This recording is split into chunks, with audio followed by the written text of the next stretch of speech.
put it bluntly and honestly, there was a point, I'd say, sophomore year, where I just didn't want to exist. Like I would think about like dying all the time.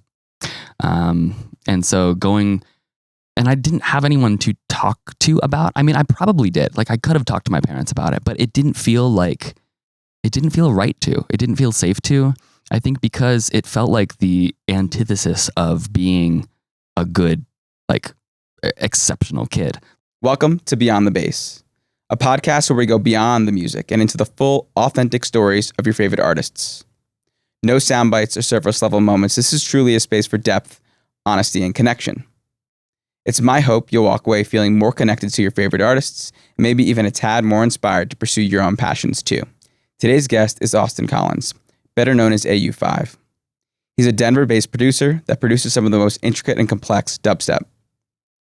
He's been in the scene for over 15 years. He's released over 200 tracks and worked with labels such as Monster Cat, Ophelia, and Wakan. And he's collaborated with artists such as Seven Lions, Slander, and Tritonal. Feel free to listen in pieces or jump around as you like.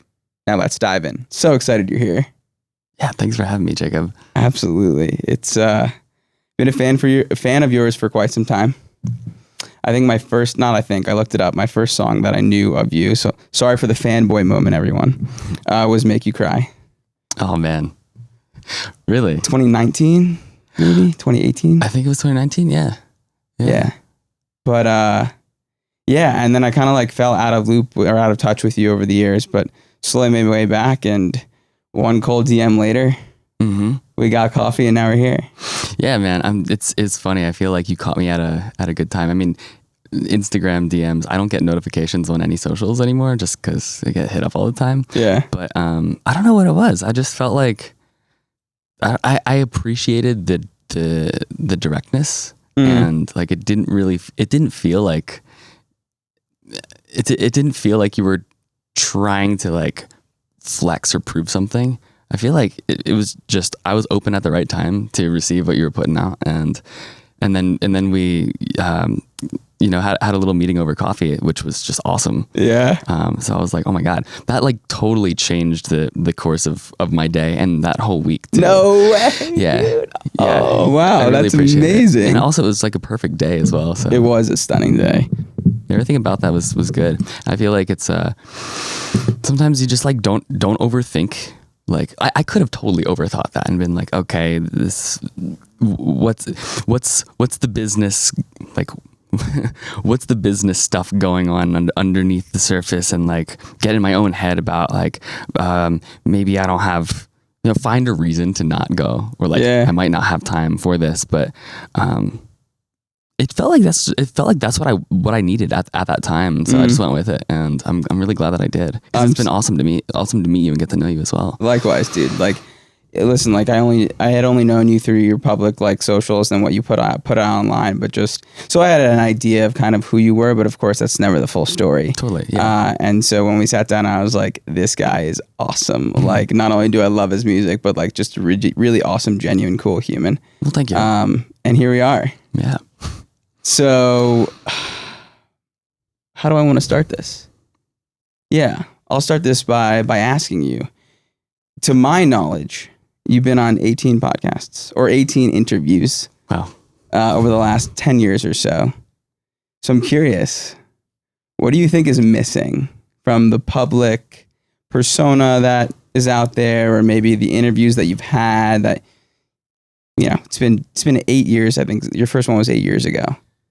Wow. Well, first of all, thanks for keeping track of that. I had no idea. That's a lot. It is a lot. I feel like I don't remember half of them. So keep that in mind when I give this answer. I would say like a lot of them seem to revolve around like what is the industry like, and also music, like technical stuff.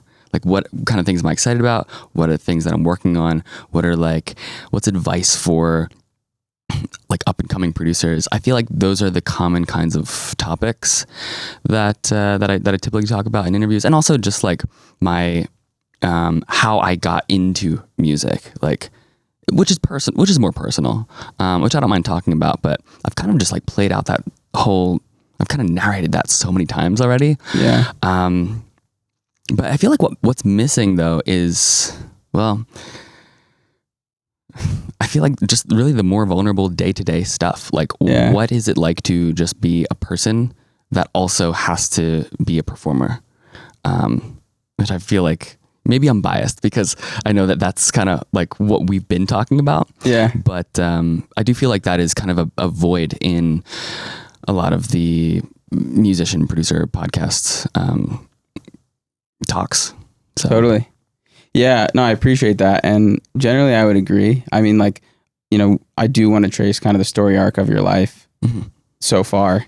So we will probably touch on some similar themes that you've touched on before, but yeah, totally. I think, because I asked myself this question too, like, what are we going to talk about if, you know, Austin's already been talking for 18 or has 18 appearances. And the thing that struck me about all of them was they focus on kind of the what, right? What you believe, what you're doing in life, like the things, like the conclusions, the outcomes, the already established ways of being or ways of doing. None of them really focus on the how you got to where you were, or how you got to that belief, or how you got to this mindset. Yeah. Right. So it's like one of the big things that you talk about is everyone has inherent value, but how did you come to that? How did you learn that about yourself? Or, you know, you talk about your goal is to inspire people or to expand consciousness. How did you get there? Right. So there's just a lot of things that I really like to uncover to understand, like the how that got you to where you are today. And I'm sure it's not all, you know, rainbows and flowers. Like it's ups and downs, I imagine, just like anyone's life. Definitely. Yeah. Yeah. That's you asking, like you saying, like, how did I get to come to that realization? Just off the bat, I'm like, oh, that's deep stuff real quick. I'm already feeling like a little bit of like, okay, we're about to dive in the deep end. Yeah, I mean, I would love to dive in the deep end if that's okay with you. I would like to as well, yeah. Okay, I'd like sweet. to see what comes up. Before we start, important question. Would you like to get high without drugs? Yes, please. Reach behind your seat cushion. Yeah, right there. Yeah. What do you got right there? Dude, oh my God. Melinda's scorpion pepper sauce, what? I literally had some of this on the way here. We're going to have more. God. Explain to everyone what that is and why this is cool / relevant. Here's a spoon. In case you want a spoon. I don't know if you want a spoon or not. God, I might need a moment. I'm like already sweating. Literally, I'm already sweating. Here's a napkin in case you need it as well. Thank you. So this is some incredible hot sauce made with the Trinidad scorpion pepper, which is the third hottest pepper in the world currently. I think there's another one that they're making that is even hotter than the hottest. But regardless, it is about 2 million Scoville units. Yeah. It says on a scale of 5, this is 11. Did you read this? Yeah. Oh, I read part. I don't know if I read the whole thing. It's pretty awesome. It's like I like spicy stuff, but something that I have a problem with a lot of spices is, like, for instance, jalapenos can be pretty intense, just like if you eat them raw. But a lot of them have like kind of like a irritating, itchy, grassy, herby kind of a feeling. But this stuff is like, it's so much cleaner and purer. It's like pure heat. It doesn't feel like it's necessarily like biting the inside of your mouth. It feels like it's just going through your head and through your body. And it gets me lit, like no lie. Like you get high without drugs from this stuff. It's so funny. You saw my Insta story. I was like, that'll be a good way to open this podcast. I did open it to try to make sure I could handle it for the show. I could handle it. Okay. So cool. You can do the honors, kick it off, and take however much you want, and then I'll do the same. Jeez, dude. Okay. I'm glad I brought water, because I just do like maybe a couple dabs. Yeah. Let's do that. But you do whatever suits, like whatever you feel good about. This is ridiculous. Yeah, dude. We're about to get ridiculous. All right. We'll start off with just 2. you gonna do some more? I'll do 2. All right, let's do 2. I'll do 2 if you do 2. All right. I'll move this. Here you go. Thank you, sir. And just try to like disperse it in my mouth as quick as possible. All right. Where's the lid? Oh, you have the lid. Tap her up. Sick. I'll leave it on the ground, but let's do it first. Cool. Cheers, brother. Cheers. Wait. Ugh.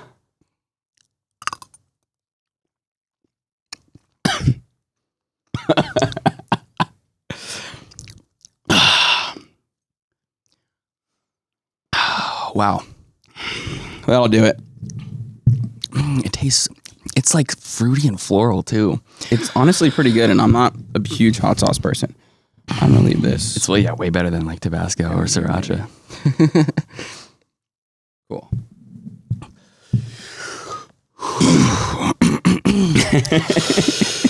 This is not hot ones, but we're getting hot. We're getting spicy. I feel like half of it is like just okay, breathe. Yeah. I've never had it without food. Oh, sick. Yeah. I already feel like so elevated. Yeah, me too. See my eyes. Like, cool. Should we dive in? let's dive in, man. All right. I would love to start obviously with your childhood. But specifically, it's usually we talk about childhood without music. However, in your story, music has been like intertwined since the very beginning.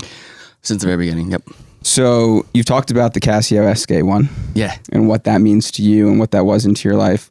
I'm curious, well, one, obviously, if you could tell the listeners or watchers what that is, but what playing the Casio SK-1 like did for you, what it felt like, why you were so drawn to it. Yeah. So the Casio SK-1 is a small portable sampling keyboard that it's a synthesizer keyboard that you can also like record a short piece of audio and play it back. And I don't remember this because it was before I was able to form memories, but there's a video of it that I have of my dad giving it to me when I was, I think, like just 1 year old. And that it's just funny because that is something that I always remember being in my life. And when I did start forming memories, playing around with that thing was really fun. Like it had different sounds, very simple. And then my dad showed me how to use the sampler where you hold down the button and then like say something. And it was always really fun to like make a sound with my mouth or like say a word and then just like pitch it down really low or like pitch it up really high. Like that's always been like a part of my life, messing with sound and manipulating sound in such a rudimentary way. But yeah, just like the joy and the curiosity that came from that.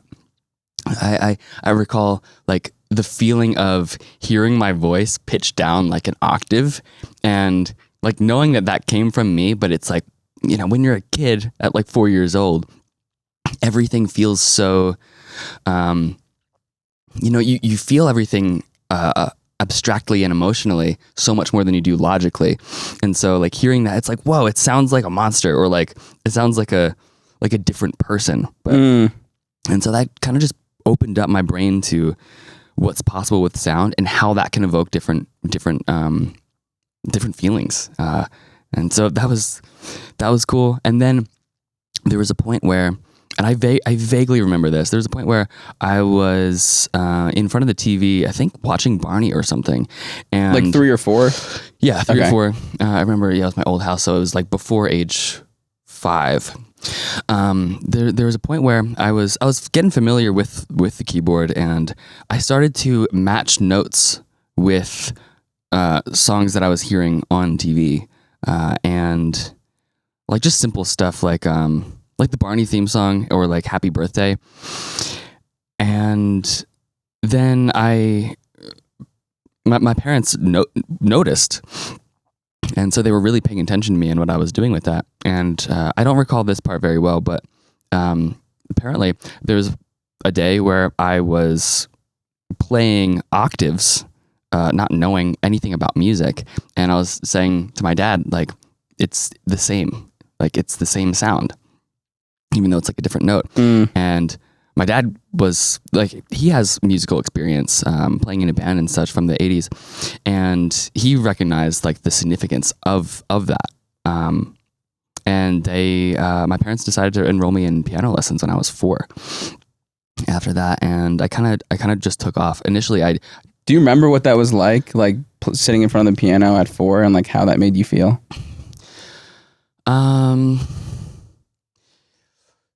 It's vague. I had 2 piano teachers, one for the first year, which I remember going to, it was like driving with my dad to her house. And then I remember it being like just overwhelmingly large and hard to play because my hands were so tiny. I could barely play like a fifth.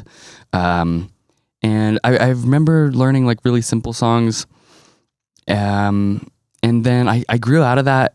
I grew out from that teacher in about a year. And then I do remember my next teacher, which was at a different place, and it was much more intimidating.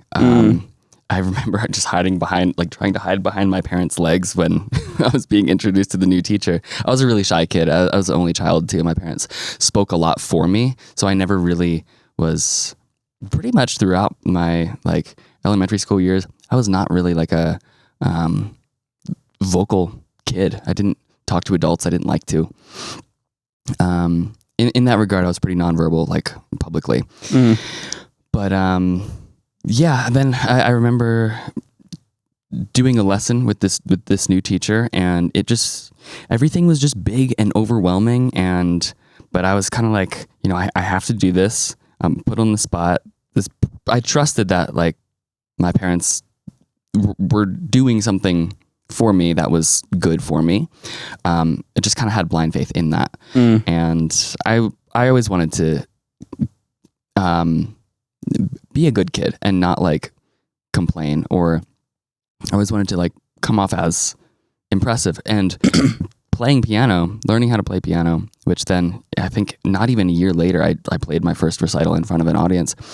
That really started to crystallize, I think, like my sense of identity at a very young age, because eyes are on me and I need to do something proficiently. I need to be good in front of people. And if I'm not, then it would just be a bad feeling, right? So you were like aware of like internal pressure at that age. Yeah, I remember doing like, even before lessons, I would get like anxiety and get ready to, be on for someone, to show someone that like I am capable of doing something. I'm capable of learning and retaining and showing off abilities. So that's pretty much been a through line of my life. Where do you think that came from at such a young age? Like to me, it's fascinating that you were so like hyper aware of it. I think it was a combination of the environments that I was in. I also went to a private school from like starting from kindergarten all the way through 8th grade. I was in the same private school, and it was a small school. It was a Quaker school. And so my class size was like, I think the largest it ever was 25. And then by the end it was just 10. And so that being said though, being in a private school, there is a lot of, in that one particularly, there's a lot of encouragement to achieve and to be exceptional. I remember in kindergarten there were, like, if you were a good student, if you answered questions correctly and behaved well, we had sheets where we would get stars, like golden star stickers, and then at the end, if we fill up the sheet, then we get to pick some like prize or whether, I don't remember what it was. It was like candy or some toy or something. And so there was an incentive to be good and to to be proficient, to do well in something. And to me, I mean, at the time, I never thought of it like this until, honestly, just a few years ago. There's this correlation between doing well, presenting well, and receiving validation. And that's how I felt love most of the time. So from your parents or just from anyone? Really just from anyone. I would say my parents were very loving and supportive. However, if I'm blunt about this, I did feel like there was a lot of comparison between me and my peers, and seeing someone criticize someone else makes me want to not be like that someone else, because it just doesn't feel good. And I still am. I've always been a very sensitive person. People's opinions of me, I feel very intensely. I feel everything very intensely, and it's been a challenge to not be avoidant and dissociate, because that's kind of the way that I get overwhelmed quickly if I can't control the environment. And my way of, I guess, protecting myself is to dissociate. Sure. And there's been many different ways that I've done that, some worse than others throughout my life. But one of them has been also being an only child. One of them has been just isolation, just not interacting with people. Sure. Spending a lot of alone time, just exploring in my room and being secretive, like just being a very private person.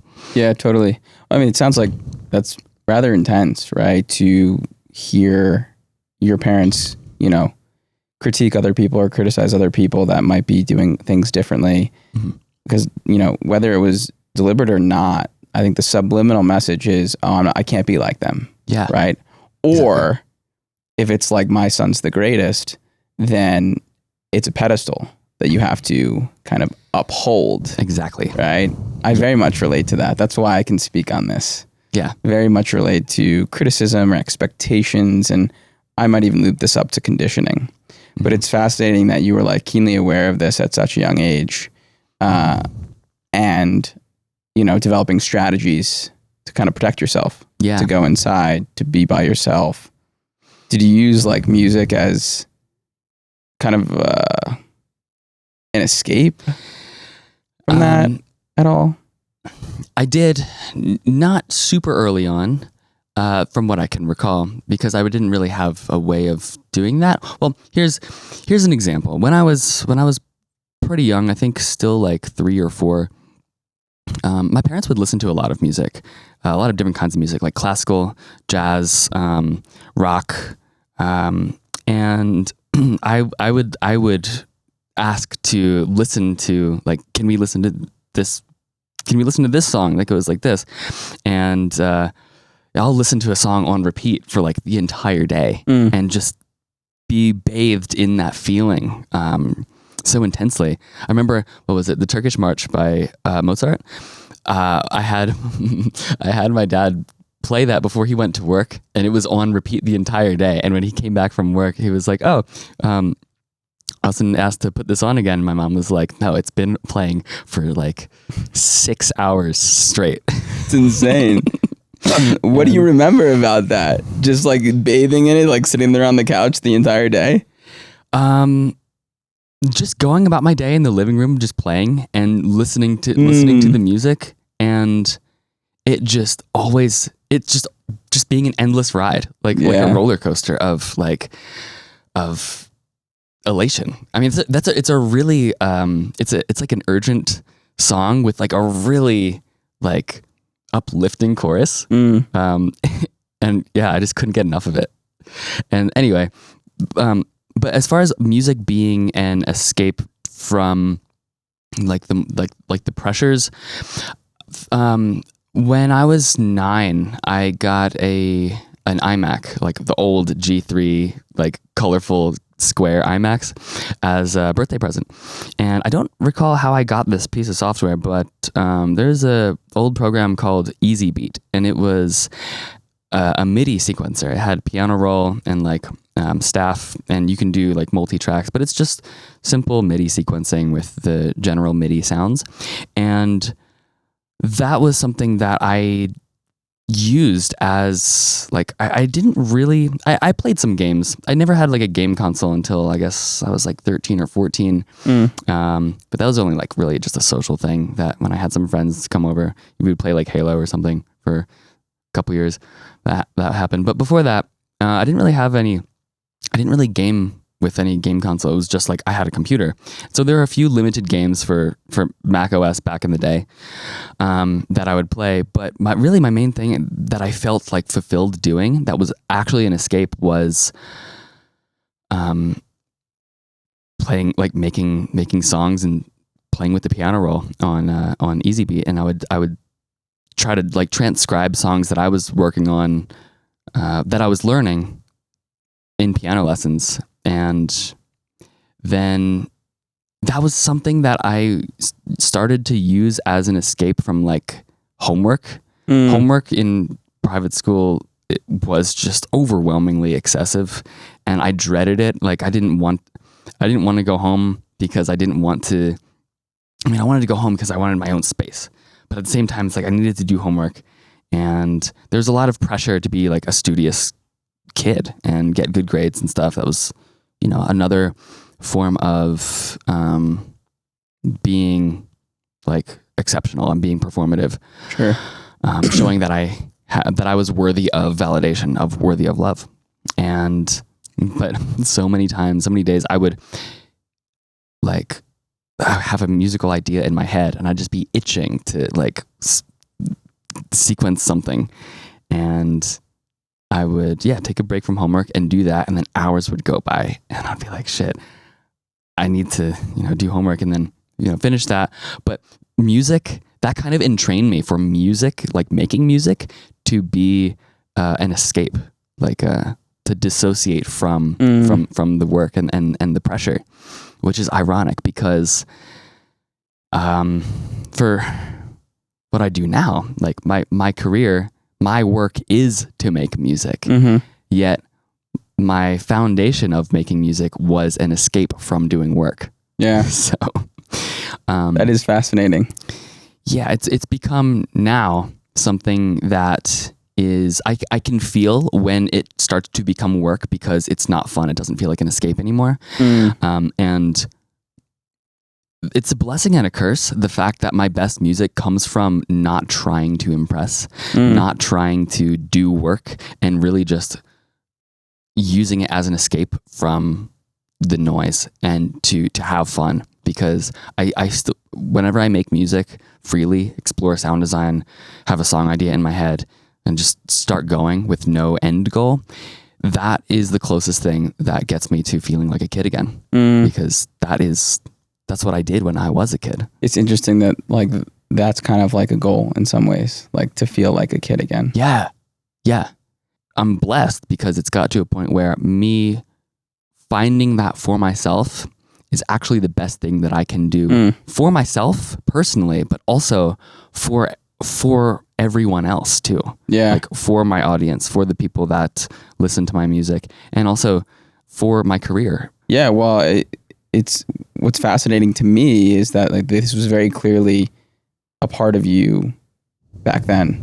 Like it was just, there was something that was drawing you to make and create and experiment. Yeah. And yeah, like you said, you're lucky and blessed that you've been able to make it into a career, and now it's, great for everyone as well. But back then it was just like something that you couldn't get enough of. Yeah, exactly. Yeah. You talked about, the transition from private middle school or private school to public school when you went to high school. You used the words outcast when you were describing yourself in that period. Can you elaborate on that? Sure. Yeah. After middle school, I went to a public high school. And I always kind of was afraid of public school because it's huge and also new kids. And I just assumed that I would be, it would be dangerous either physically, like my physical, I'm physically in danger by like dangerous kids and bullies and stuff. And or emotionally. And luckily, it wasn't like, there was never any like physical violence against me. But being the new kid in a public school, I went from my entire school from kindergarten through 8th grade was only about 100 students. Wow. Very small. And then, I did that for 9 years and then jumped to a public high school, which is about 1,000, which is relatively small for a high school, but huge for me. Sure. And, only 4 grades, 1,000. It's like 250 a grade. Mm-hmm. That's a lot. And a lot of them already knew each other. It was my hometown school. A lot of them knew each other from elementary school. And so I felt like left out. For the first 2 years, they were pretty much the hardest. I just didn't feel like I knew how to really socialize. It was serious culture shock. I was very comfortable with the kids that I was like my classmates in middle school, just because I knew them for so long. It was a small, tight-knit community. And I was also just kind of adolescent kid, kind of just like arrogant, like not really knowing how to be respectful. And so there was a lot of leeway for me to just kind of be like a little shit, so to speak. And in high school, it felt like there's no room for me to be like that at all, especially now because, I'm already a target because I'm a new kid, and, I'm small. I was like one of the shortest in my class, and I looked different.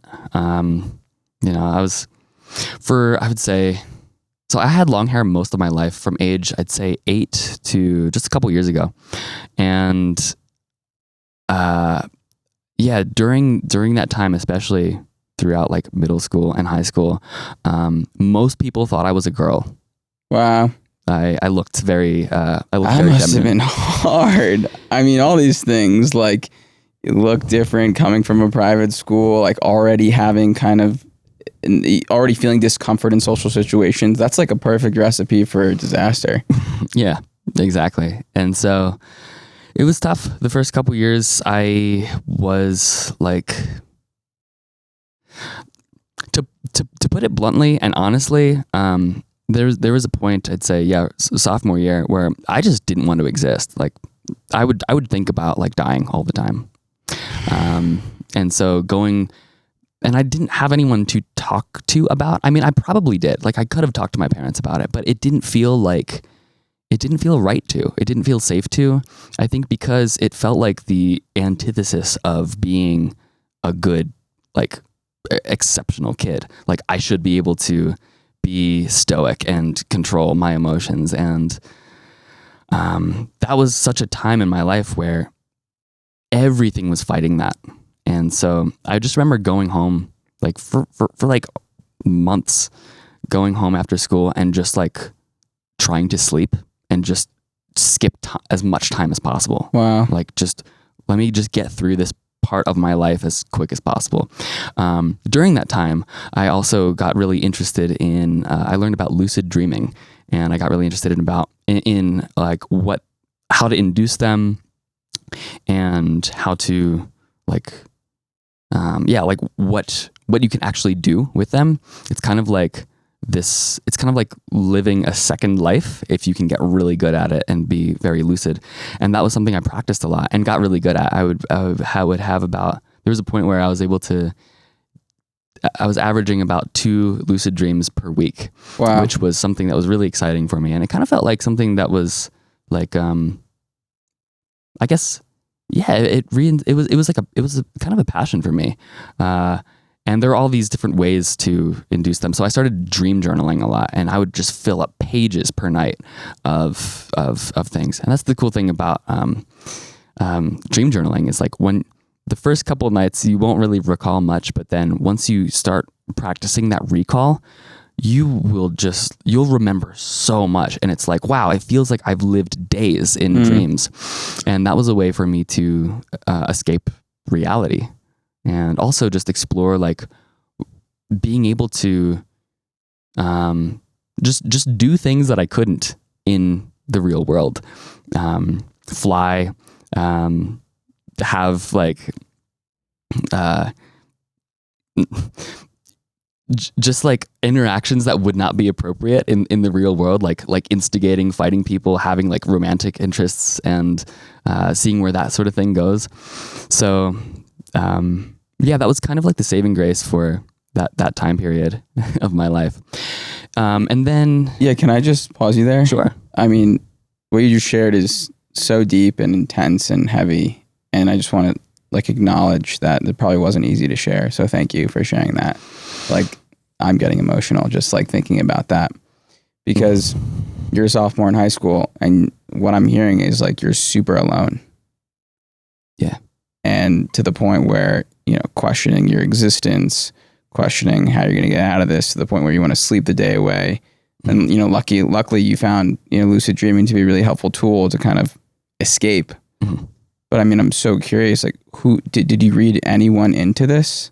Like, it sounds like you were almost scared to tell your parents because they had you up on a pedestal and you didn't want to kind of succumb to that or break that. But like, was there anyone in your life that you could let in at that time, or that you did let in at that time?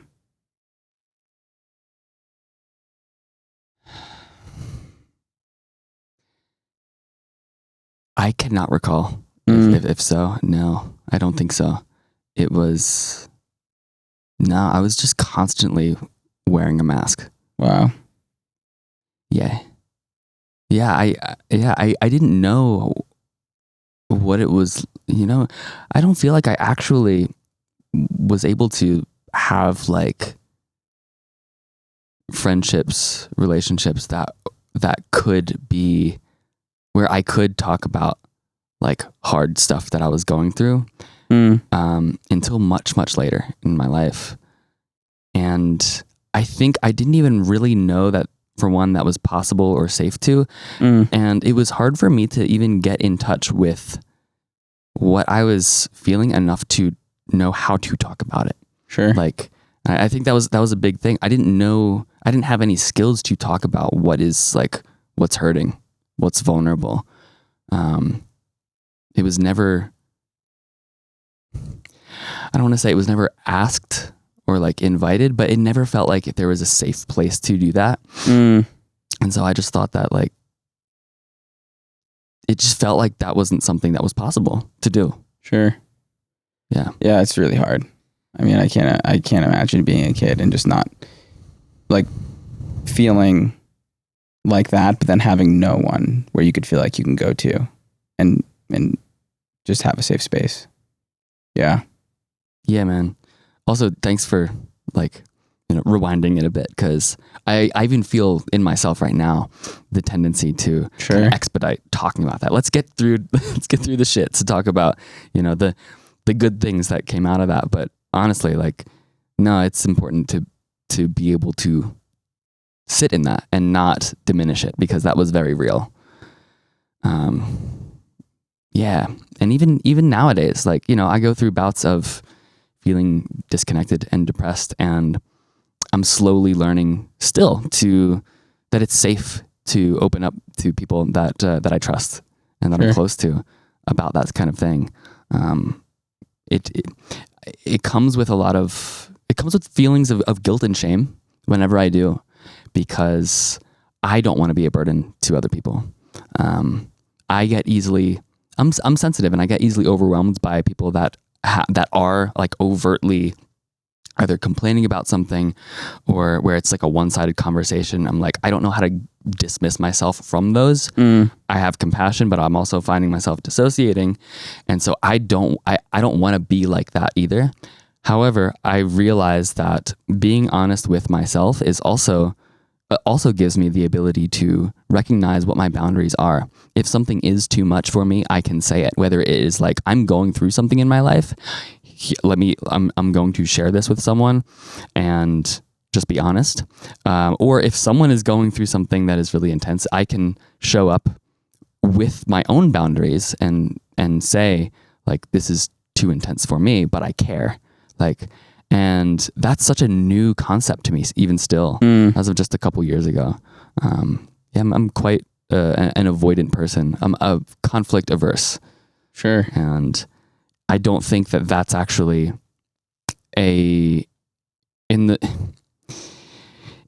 it serves the function of keeping myself safe. It has in the past, but now it doesn't. It just keeps things from being processed and resolved, and also keeps me at an arm's length from people that I actually want to connect with. Totally. Well, I mean, yeah, thank you again for sharing, because one, it's not easy. It takes a lot of courage to publicly speak about some of your hardest times. Yeah. But two, I know your goal is to inspire people on this planet. Yeah. And just by you sharing what you shared, you will undoubtedly impact someone's life, inspire them positively. Whether it's one person or 1,000 or 100,000 or 1,000,000 people, whatever it is, like someone else can relate to that. Yeah. And so, yeah, I just want to thank you for sharing that. Yeah. Yeah. Thanks for holding the space for me to share it. Totally, dude. So at this point in time, you're transitioning into high school. You've already started making music, correct? Mm-hmm. Oh yeah. So to kind of talk about music at this time and how you got in, or you're really the inspiration to start producing, I'm going to play a little tidbit of something that is 100% copyrighted. So I hope we don't get, flagged by YouTube. So I'm just going to play a little piece of it. Okay. But it'll definitely, you'll understand. That's all we're going to get. So talk about that. Okay. And how that kind of stoked the fire for you. Let's go. So I have a cousin who is 2 years older than me, and his name's Neil. If you're watching this, what's up, dude? What's up, Neil? We've been close since since we were just like toddlers, basically. And I always kind of looked up to him for what is cool. I think I was 8 or 9 or so. When was it? It must have been 2001.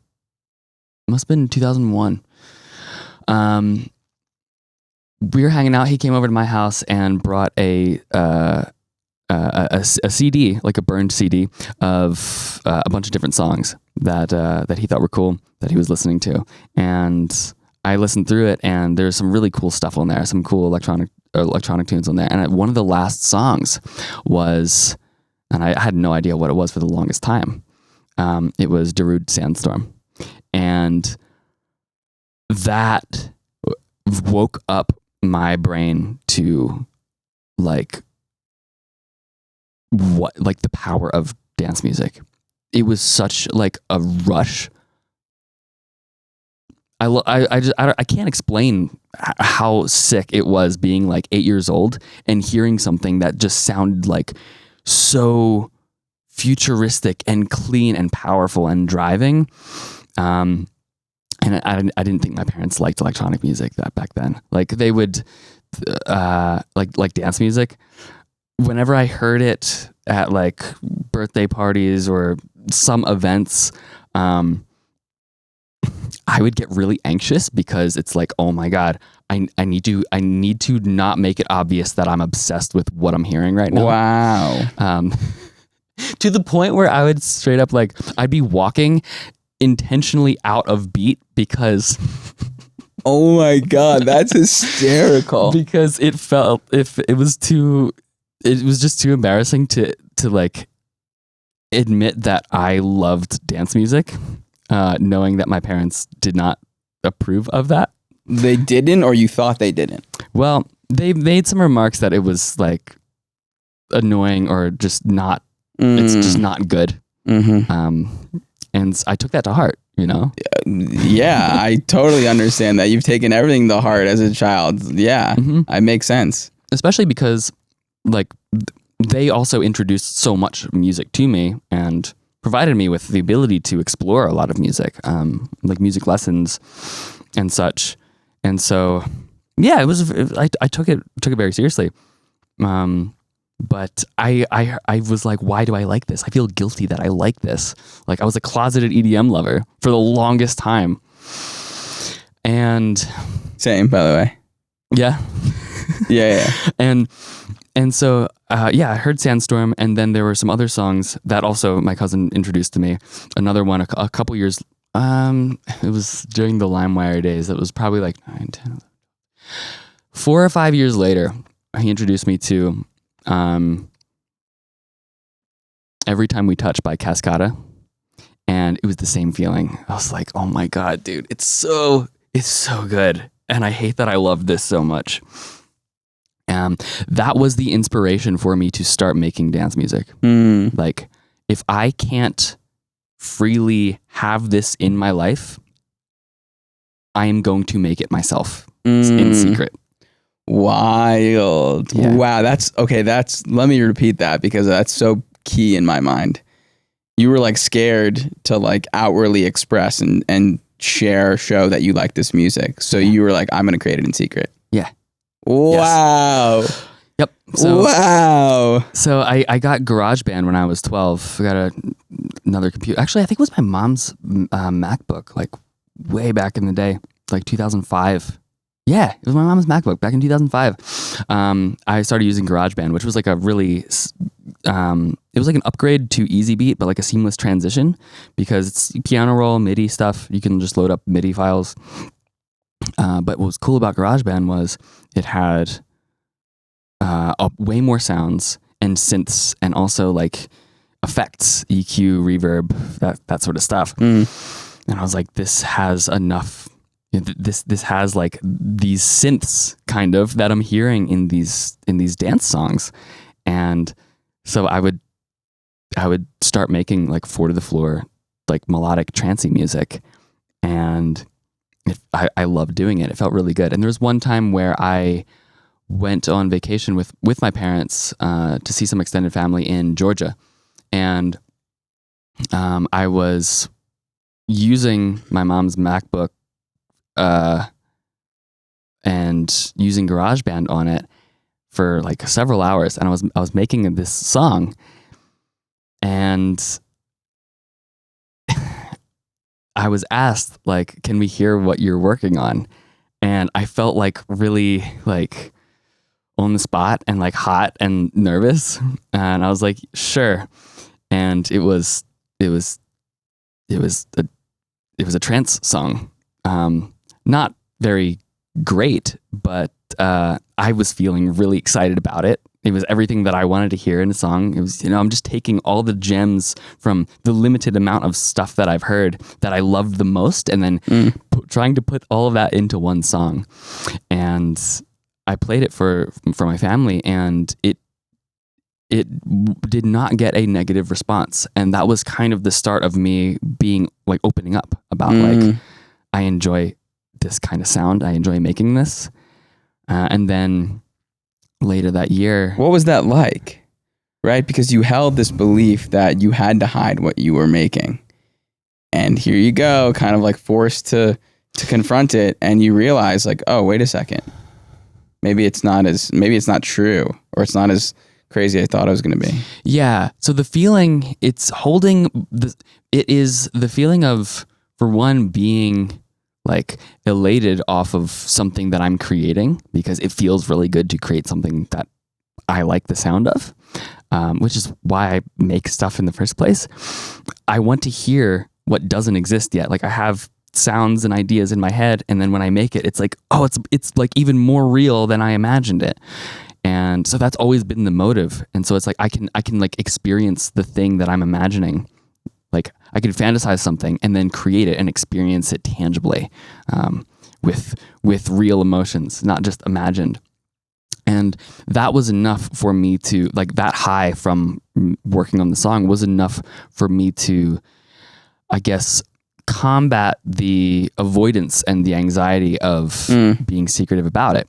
And I at that time, I think I was 13 or 14, and I realized like that it's important. Like I realized the significance of sharing something that's true to me. And so I felt like, this is a safe opportunity. Everyone here is like a musical person. They'll probably be at least understanding that like I'm passionate about this, sure. and that it means something to me.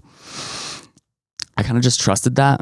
I had faith in that, it would be fine regardless, even if they didn't like it. I liked it, so it doesn't matter. And yeah, I showed them, and it got positive feedback. It was something that like they were like pretty impressed about, and then that was like, oh, that fed validation, which is like what I was used to getting from being a performer.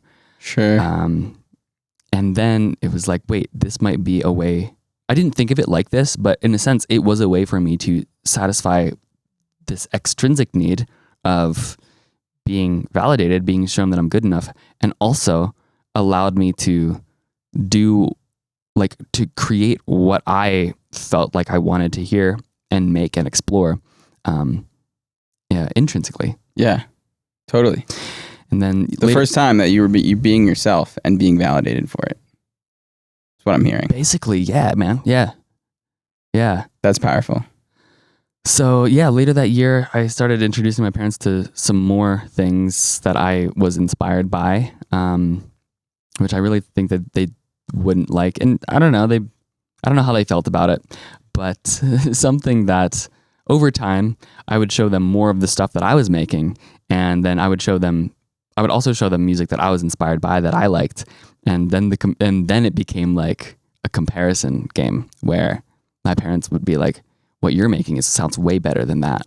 Oh. And that's a weird feeling, because yes, that's really validating, but also it means that what I like isn't good enough. I don't really know where I'm going with that, but it's the same game. Right? It's the same game of comparing.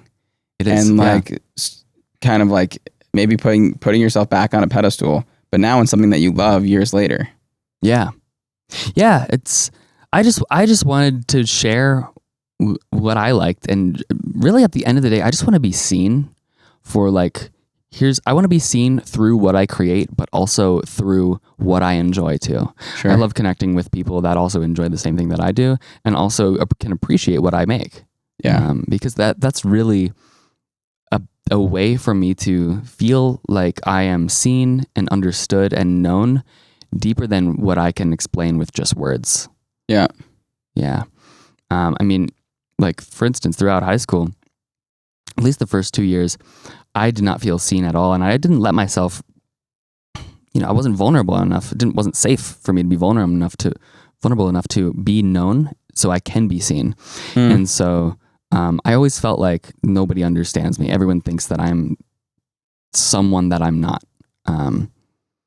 And for a while that was safe. It's like, I want people to see me as like indifferent and stoic and unfazed, when really inside everything is affecting me intensely. Sure. Yeah.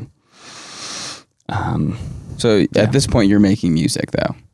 But it's like kind of closeted. Like you came out to your parents, for lack of better words. You showed your parents, read them in, they liked it.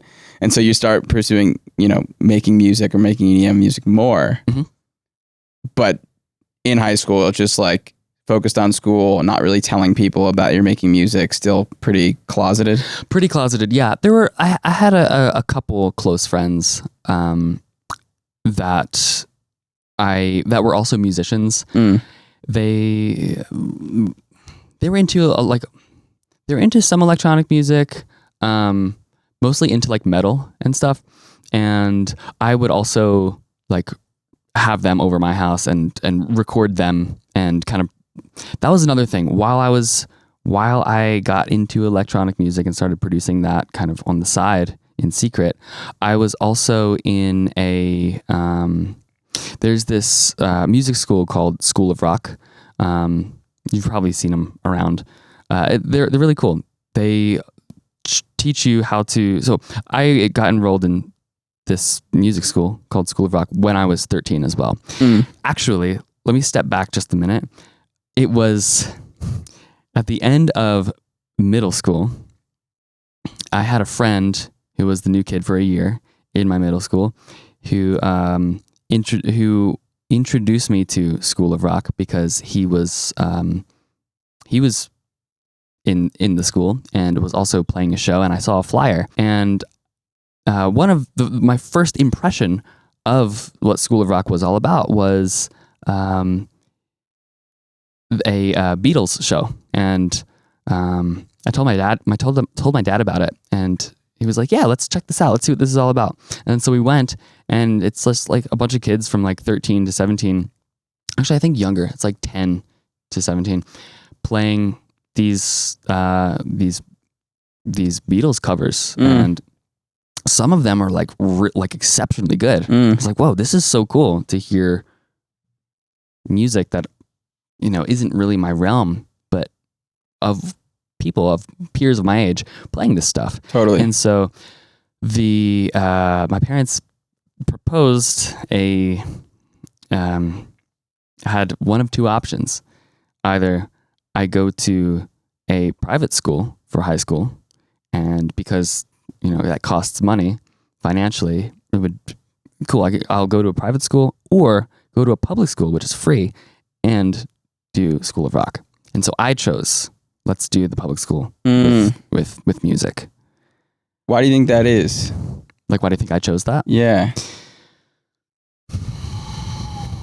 I have an idea. That's actually a good question. I think it was because I felt that there was just more. It was like I can find something more fulfilling in music, even though I knew that I was scared of public school, and that would be better than playing it safe and not having this opportunity and to be around a group of people that I really resonated with. Sure. That's what I believe it was. That's what I was going to guess. Like community, right? The safety, and like I can go somewhere. Like the new school is going to be scary regardless, right? Because there's uncertainty, unknown. Mm-hmm. But at least with the public school option, you knew that you'd have an outlet in music, and you knew you'd be surrounded by people maybe more similar to you. Yes, exactly. Yeah. And I knew music was something that it was just something that I loved more and more and more. Sure. And that was kind of a way for me to transition into, like, I guess, choosing music for myself more. Because I did 9 years of piano lessons from age, well, really 9, from age 4 to 13. And then I was like, okay, that's enough with the very orthodox, like, classical lessons. I picked up the bass guitar, I think around 12. And my dad was a bassist in a band in the 80s. And so he had a bass guitar and he introduced me to that. And one day I was listening to some music, and it clicked. Like, I could hear a bass line in a song. And I started playing around on the bass, and I caught onto it pretty quickly. I learned how to play it, and it was really fun. And I also just liked how it felt. Like, bass is like that liminal space between touch and sound. And what's liminal mean? Transitory or in between. Okay. It kind of holds both aspects of the tactile and the sonic. And to me, it was like I can feel music deeper because of bass. And so, I picked up the bass guitar, started playing around, and then that was the transition of like, okay, what if I do bass lessons through School of Rock? And then I started doing that and played, rehearsing with these other kids. And that was kind of like a safer place outside of high school. And then it wasn't until senior year of high school. I would say junior year was very much like a transition period for me, going from just like the darkness into something, into like, I guess, like starting to feel again. I didn't think I would talk about this, but junior year, there was a new girl in my school that I was just like completely head over heels for, and never felt that way about anyone before. And during that time, I got to know her and her friends, and I felt like the people that I was being introduced to through this kind of like new avenue of emotion, of light, was a lot of like kind of outcasty, like nerdier, like scene kids. And I was like, wait, I feel really good around this crowd. I think this is where I belong. And I feel, I don't know, it was just a lot, just like learning to have a lot of fun again and like laugh and just feel like I'm a part of a community that I belong in. And you know, they're not the popular kids, so Sure. it wasn't obvious that they existed in my school until then. And then yeah, that year. I mean, that sounds super impactful. It's you had community through music, now community through like new friends and potentially someone, you know, a romantic partner. Like that's like a whole new set of energy that your body's being flooded with. Totally. And so through those friends, I was able to be more open and vulnerable about like the deeper things that I felt, but particularly for this person, and getting feedback on that. Cause that was another thing. Like I never felt like it was safe to talk about anyone that I was, like interested in, like romantically. I always felt like that had to be something suppressed as well. Wow. I got the messaging of like, don't concern yourself with dating or, romantic interests, just like focus on work and what's important, which was probably, I think it was like the sentiment came from a good place, but I took it way too far. I took it way too seriously to the point where I'm like, no, I'm going to suppress all of that for a long time. And that's not healthy. Wow. And so being able to have friends where I could talk about those kind of feelings without it being like, ignore that, focus on work, was really nice. Nothing ever transpired between her and I other than just a platonic friendship. And then she left the next year, unfortunately. I was sad about that. I wrote some songs about that. And that's when I started to get into writing some more, I guess, emotional music. Like that kind of sparked like, oh, there's like a tenderness that I'm feeling that I can tap into and kind of process my feelings through this kind of like softer, more delicate, raw music. Senior year came around, and this is when I at this point had enough songs to create an album. It was a 10-track album of just various stuff.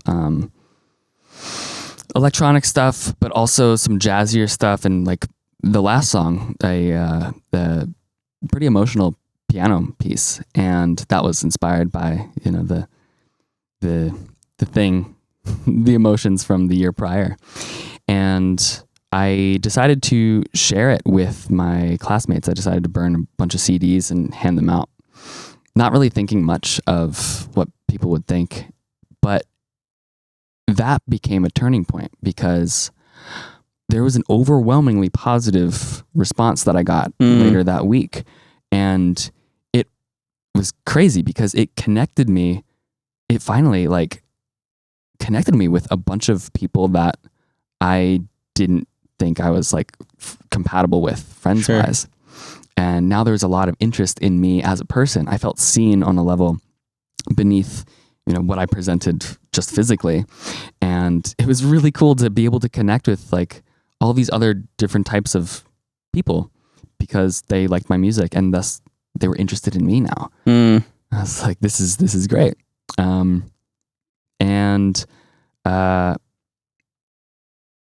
Yeah, one day, what was it? Yeah, during that same time, the kid next to me was telling me about his like, I have a stepbrother who is in the so I'm from New Jersey, by the way. So I grew up and went to school in New Jersey. Same. It's like, that's right. Yeah. Nice.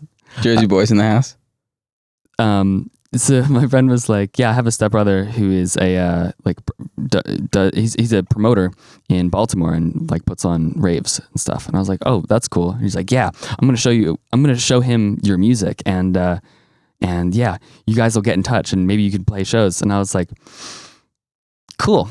Yeah, we'll see. I don't know. I thought maybe he was just talking out of his ass. And so nothing happened from that until until summer break.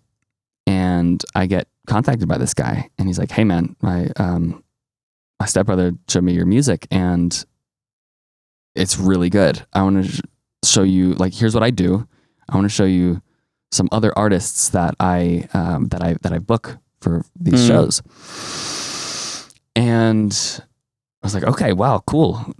This seems legit then." I mean, I'm like a 3-hour drive away. I don't know how it's going to happen, but one of the artists that he booked was Fractal, who came, and I got connected with him through Facebook, heard his music, and I was like, "Oh my God,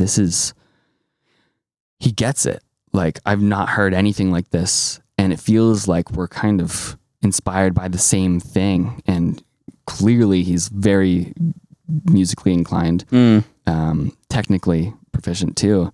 And it was just like, yeah, psychedelic melodic dubstep. That's kind of what we were both doing at that time. And so I went to college and kind of introduced I found a friend group in college pretty quickly, and introduced them to bass music. And then I played my first, there was a what was it called? It was something dumb, but it was basically like an EDM event that the school put on, and they asked me to be like the DJ. Like, wish I would have footage of that. Dude, I know, same. There might be a low res something on Facebook from years ago. This is 2011. Someone find it in the YouTube comments, please, and post it. We need it. I would love to see that. It was called Dubs.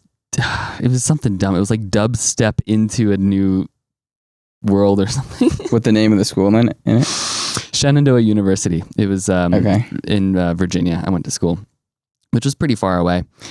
But yeah, during that time, over winter break was when I got to like actually meet Fractal. His name is Brady, and he lived in Baltimore at the time. And yeah, we linked up, and immediately there was just synchrony, and we were already like collaborating on a song while getting to know each other, and like all the same day. And it was just like, whoa, I've never been so in sync with someone that's also like as like hungry as I was, and also understands everything that I'm doing, and like where we just bounce ideas off each other. That kind of relationship was something I've never experienced in my life before, and it just woke me up to what's possible. Sure. During that time, I started playing my first couple shows. You know, there was that college event, but then started getting shows booked in like the Baltimore, DC, Virginia area. And it got to the point where I was missing classes and like getting back to school way too late in the AM, and like sleeping through classes. And it got pretty bad to the point where the dean of the school called me in and was like, "Hey, we need to talk." Like, and I'm like, "Oh gosh, shit, it's probably because I'm missing my classes and stuff." So I sit down with him in his office, and he's like, "What's going on, man? Are you okay? Like, you have a bunch of your teachers telling me that you're not coming to class, and we're like, you're not in trouble, but we're really concerned. Like, are you okay? Are you depressed? Like, is it drugs?" And I'm like, how can I explain that it is the thing that I'm the most passionate about? Because I went to school for music production, but it wasn't like electronic music was also looked down upon. So it was kind of being in that position again of, oh, this isn't real music. It just made me feel like I wasn't seen or understood. Sure. And so I or explained. the fear of not being seen. Exactly. Yeah. Like I wouldn't be understood. Right. And I told him I make electronic music, and I've been getting shows booked around here in different states, and I've just not been able to make it to classes. And he's like, "Okay, please just let all your teachers know that you're okay and what's going on, and like try to go to classes. Like, I know that this is significant. And I talked to my guidance counselor about this, and he was like, when I was your age, I had opportunities like that, and I almost quit school, but I didn't, and I'm really glad that I didn't, because I have a much more, those things where you don't know what you don't know when you're young and fresh in an industry like that, and there's a lot of dangerous people, and it's like that's totally true and valid. But that same year through Fractal, I got introduced to the producer BT. I don't know if you're familiar with BT, but he is a legend in electronic music as a whole. I highly recommend anyone listening to, if you don't know who BT is, shout out. Go check him out. Yeah. I've done a couple songs with him, but he's a trance legend from like the 90s, and has been he's a music technologist as well, where he's just kind of like a music technology pioneer in a lot of ways. And he also scores music for games and film, and he kind of became my mentor during before the end of the school year.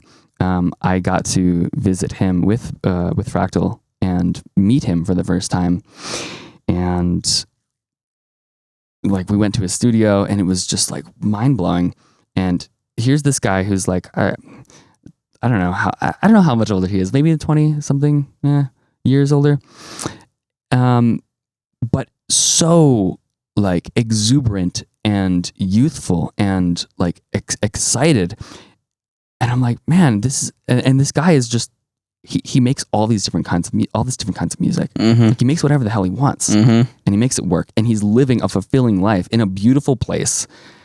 And it was a paradigm shift for me. Like, oh, this is possible. I don't need to conform.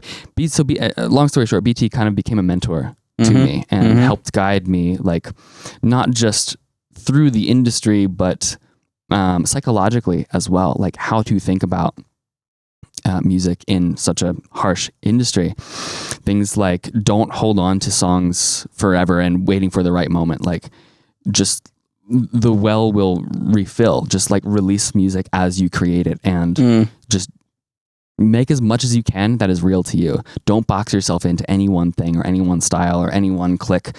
And yeah, those words really took me far, because I look up to him as someone who I aspire to be, where I can make whatever I want. And I mean, if people listening are familiar with my music, yeah, I may be, the most known for making like dubstep, but I make a lot of different kinds of music, and I'm always trying to explore and push that boundary for myself, because at the end of the day, that's what I did when I was a kid, and that's what keeps the inner child alive for me. And so it's just seeing someone who's madly successful, who's still joyful, be able to still have fun like a child making music, and still be inspired and curious, is like, this is possible. And so I will do, like, I may as well follow that trajectory in my own way. You know what I mean? Totally. And so now you start thinking about leaving school, taking a leave of absence, as the technical term would be. Exactly. So I talked to my teachers about what's going on, and I'm thinking, like, I don't know if I think I want to take a break and just see where the music stuff goes. Like, after meeting BT, I was like, I think this is what I'm going to do for the rest of my life. Sounded like it. And he even said something that was like really encouraging and relieving. He's like, I don't remember specifically, but something along the lines of like, don't worry about school. I got you covered. Like, wow. If there's some opportunity where I can work for someone that he introduced me to, he's connected to a lot of people in the industry. And so like that alone, just that sentiment alone, him believing in me that like I did not need school, and that I am secure in what I'm doing as long as, I continue doing this. Dude, that was just like, that was the belief in myself that I needed to make all of this actually happen. And so, dude, talk about being seen. Yeah. Right? He was like, I see you completely, and I want to make it so you're safe. Yeah. Unbelievable. Shout out. Yeah, man. Yeah, thank you. BT, you are the freaking man. So yeah, just thinking about like that moment was so cathartic. I almost like it was so relieving and cathartic. I felt like I like was about to cry because so much pressure was taken off and rerouted to I can just trust that what I'm doing for myself is the right way. Sure. And so the only two people out of all of my teachers, I let them all know, and there were only two teachers that were supportive in what in me like wanting to, pursue music, like take a break from school and pursue music. It was I'd say my two most eclectic teachers as well. My theory teacher, who was he was just pretty eclectic and flamboyant. I just loved his energy. And my bass teacher, who unfortunately passed, but was just such a fiery, motivated woman. Very, very short, but just like she was incredibly inspirational to me. And she was like, when you have that calling, you go for it. Like, don't let school get in your way. And I was like, oh my God, thank you. And so I took a leave of absence for 1 year. It turns out that like if I returned after 1 year, I could retain credits if things didn't work out. The week that I decided to take a leave of absence, I got hit up by Excision's manager asking me, he said, hey, Excision heard your song on this compilation album from this small little label, the first label I ever released on, Atom Recordings from Australia. It was a compilation, and Excision heard one of my songs in there, and he was like, we would love to have you do like 2 singles on Excision's label. At the time, it was Rotten Recordings before Subsidia, but basically it was like the Subsidia of the time. And for me, I was like, this is totally a sign. I created space to not go to school. I didn't really know how that was going to pan out and fill, but that same week got that message and I was like, let's go. And so That's I made 2 songs, released it on his label. Later that year, same thing happened, but with Monster Cat. Monster Cat reached out to me and was like, we love your music. We heard it through dubstep.net, through these songs that you released on Excision's label. And yeah, 2013, I didn't come back. So I started playing a bunch of shows out of state, got releases on Monster Cat, and yeah, I want to say the rest was history, but everything has just been it's just been stages of that sort of success happening. Did you feel like that's crazy synchronicity, right? Like give notice within the same week, Excision hits you up to do 2 songs. Like that's unbelievable.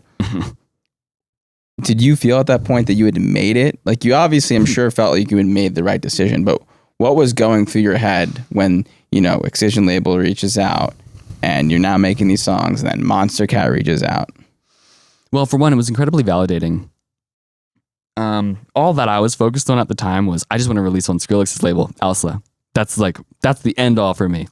But Excision was one of the first dubstep artists that I heard and that I was inspired by before I heard Skrillex, and I was like, whoa, that's something else. I want to do that.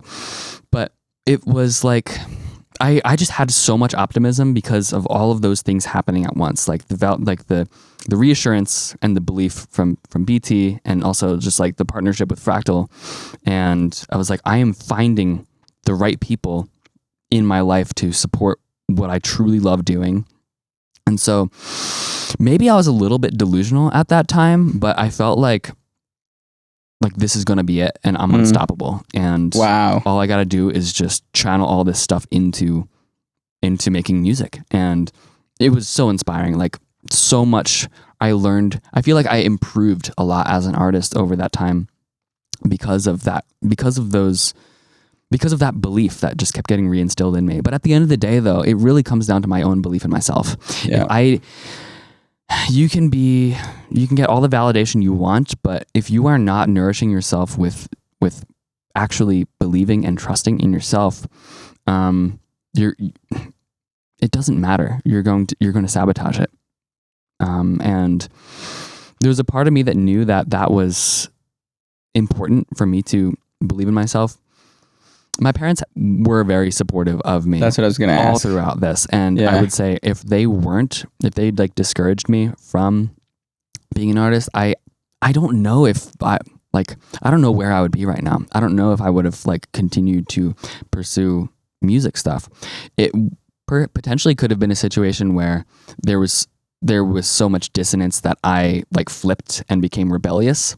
But I've never had that. I never had that phase in my life, at least with my parents, like overtly, where I was like, no, screw you guys. I'm going to do my own thing. It's always been like, I respect and look up to how they see things, and because they've supported me so much and have gotten me to places where, like emotionally, where I am able to do something that I feel proud about. And so, I do have to thank them for supporting me throughout all this, because I think, my sensitivity would probably have made it so if they didn't approve, it would have probably crushed that the pursuit of music for me. Yeah. Wow. It's wild to hear, I mean, it makes so much sense, but like to think that, you might not be an artist after like all that you've done, right? It's just like, wow, it could have been like one disapproval from a parent and gone potentially. Yeah, man. I'm like, I take criticism. I've taken criticism very seriously throughout my life. And there have been times where people were like, you shouldn't do this. What are you doing? And it really made me question, like, on a fundamental level, what am I doing? But I realize all I need to do is just take space away from that and stop feeding that for me to realize what I actually love doing the most is making music. So that's kind of been the compass. When you let go of, when you stop feeding into the noise that's around you, you can hear the signal clearer again. And for me, the signal always pointed to music. Making music. So things are going incredibly well, right? Labels, you're releasing, you're making music, you're on the up and up, you're growing. Like, was it always just I'm unstoppable? Like, at what point was there a chip in the armor? So it's 2012, and I'm done school. Pretty much, immediately after I end up living with Fractal, like at his place, and we're like, dude, we got this. We're gonna take the world by storm with what we have, and because we knew like we were doing something that nobody else was. And it was like next level stuff, and just hyping each other up and just teaching each other, exploring stuff and playing shows together. It's freaking awesome. And then I think things got a little too like more intense than either of us really knew how to contain. He got the gig of being like going on tour with Enrique Iglesias as a touring DJ. Wow. Which was huge. And I was like, dude, you are set. Like, and so I remember, helping him prep for like one of the first shows and everything. And then it was time for him to go away for the week and tour. And it was super stressful, like for both of us. And it was kind of like, we have to put our collaborative musical stuff aside a little bit because this is such an important thing. And he comes back and he's like, dude, that was crazy, amazing, super stressful. I'm making so much money. Like, and I started to feel like there was a rift that was happening between with the music that we were making together. Sorry, I'm treading really lightly with talking about this just because, for one, it's pretty emotional for me, and also I just want to be respectful too. Sure. I'm not going to get into the personal details, but there started to become some like pretty deep personal conflict between us. that kind of spawned from this disconnect, which bled into some more personal aspects of our lives, which I'm not going to get into, but it was kind of for several years, it was tough. There was this, I felt like there was a fracture in our friendship that could never fully be repaired. And like we both wanted to, because like that kind of collaborative connection was so special and real for both of us. But there were also just other things on a deeper personal level that we couldn't really work through. And it started to just get uglier and uglier and strained. And it got to the point where we just couldn't be friends anymore and couldn't be collaborators. Like the music that we were working on together, there's too much bullshit that was there, that was weighing down the process, and we couldn't really ever get to that like pure magical like flow again.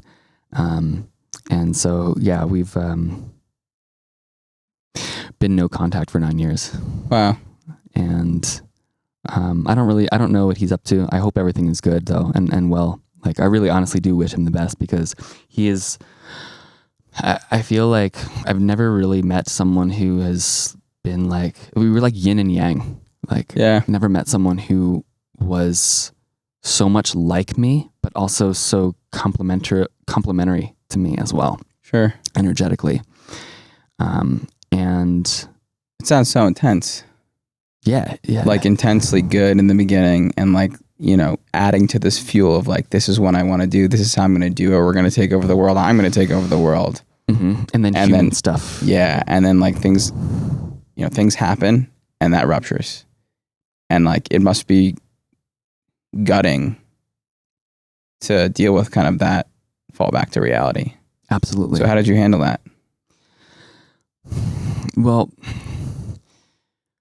for years, I tried to put a lot aside just to meet in the middle again, just to allow that to, you know, I gave up so much of what was real to me and what was important to me in order to just try to facilitate that kind of connection again. In that process, I felt like I was also losing myself. And like I was just compartmentalizing so much, and underneath all of that, it was like, you know, simultaneous, like building resentment but also holding compassion and wanting that kind of connection again. I think it went on for too long, just like trying to continue to meet halfway and make that work. When really we just did not approach. We were kids, man. We were only like 20 when this first started happening. Yeah. And just didn't have like the emotional awareness and skills to just like be upfront and to be secure and to resolve conflict. And once it was like actually finally all over, dude, it probably took at least a couple years for me to just stop. There's a lot of grief that I went through, just letting go of that relationship, because how much he meant to me, and how much he like woke me up to what is possible in music and also just in life too. Yeah, man, it felt like I lost a brother. And so a lot of that was me making music with like the spirit of him with me, like in mind. A lot of the music that I made was informed by like what would Fractal like this? Like what would he think? And because he was always a very like, he was such an intuitive and instinctive artist. I tend to get very technical and like spacey really quick and kind of lose track of like the core thing. And he was always like an anchor for like what flows, right? I feel like I was in a lot of ways, I was like the brain and he was the body, or he was the heart. And so just, calling on the spirit of him to like guide me through a lot of the music that I was making during that time. This was 2017, 2018. Really like got me through it, but also helped me, I guess, find peace and solace in the whole situation. At the end of the day, you know, we on the surface may have been like enemies, but underneath it was, you know, it was so clear like that love was real, and it was something that changed me, and that I still respect and revere to this day. I'm still very grateful, and I wish, you know, no ill intent because of that. And I found peace over the years with that.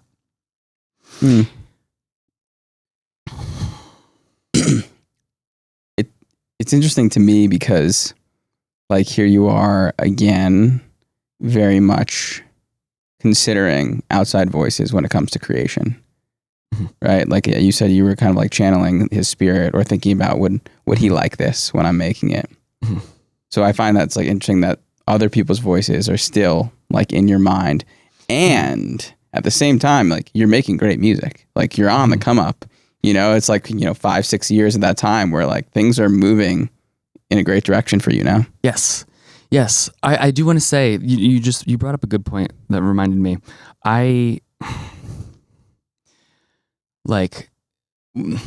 It sounds like what I'm saying is I'm listening to someone else's opinions to guide and inform my music. But what I realized, what it is at the end of the day, and the reason why we have that connection was because he made me aware of what I was unconscious of, but what was real already in me, like that inner trust of my own intuition. He was a symbol for that, but it was something that actually was in me. It was just unconscious or dormant, and so. And I think this is the case with, you know, anyone that we become intimately close with. It's like it's not the person that gave us the thing. They just wake it up. Yeah, they unlocked it. It's a key. Unlock it. Yeah, exactly. Totally. Okay, so it wasn't. So he taught, from what I'm understanding, he taught you how to like listen to your intuition. Yes. And trust yourself.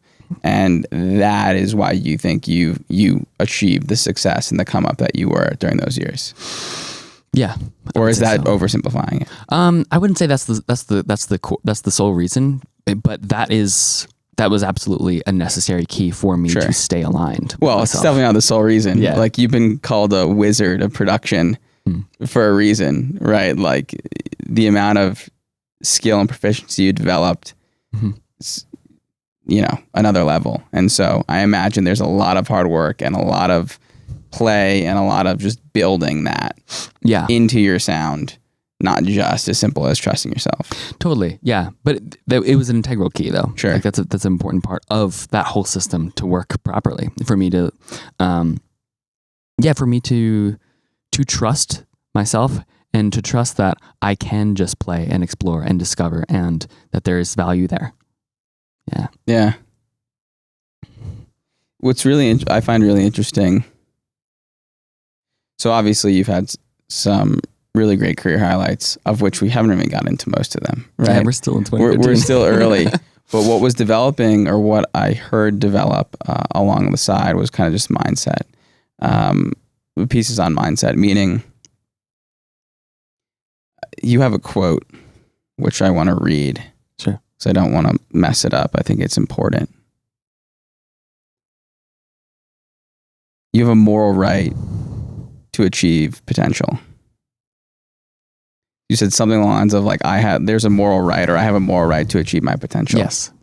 And at this time, on the outside looking in, me like learning about you and this time of your life, it seemed like you were obsessed with achieving your potential and obsessed with doing everything you can to make sure that you were achieving that potential. Almost maybe there was a fear there, like what would happen if you didn't. Yeah. I'm curious, like, where did that come from?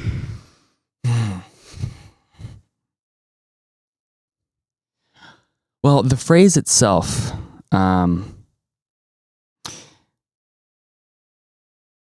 I have a moral obligation. Is how I word it. I have a moral obligation to be. I have a moral obligation to fulfill my full potential for the world, for myself. That was something that actually came from a friend of mine, Wyatt, who is Wyatt Troy, my business partner. We do donation courses together. He is. Yeah, this was back in, I think, like 2019 or so. We went to film. We went to, where was it? Somewhere in Utah, in the desert, like just a tiny little house in the middle of nowhere that we went to film one of our courses.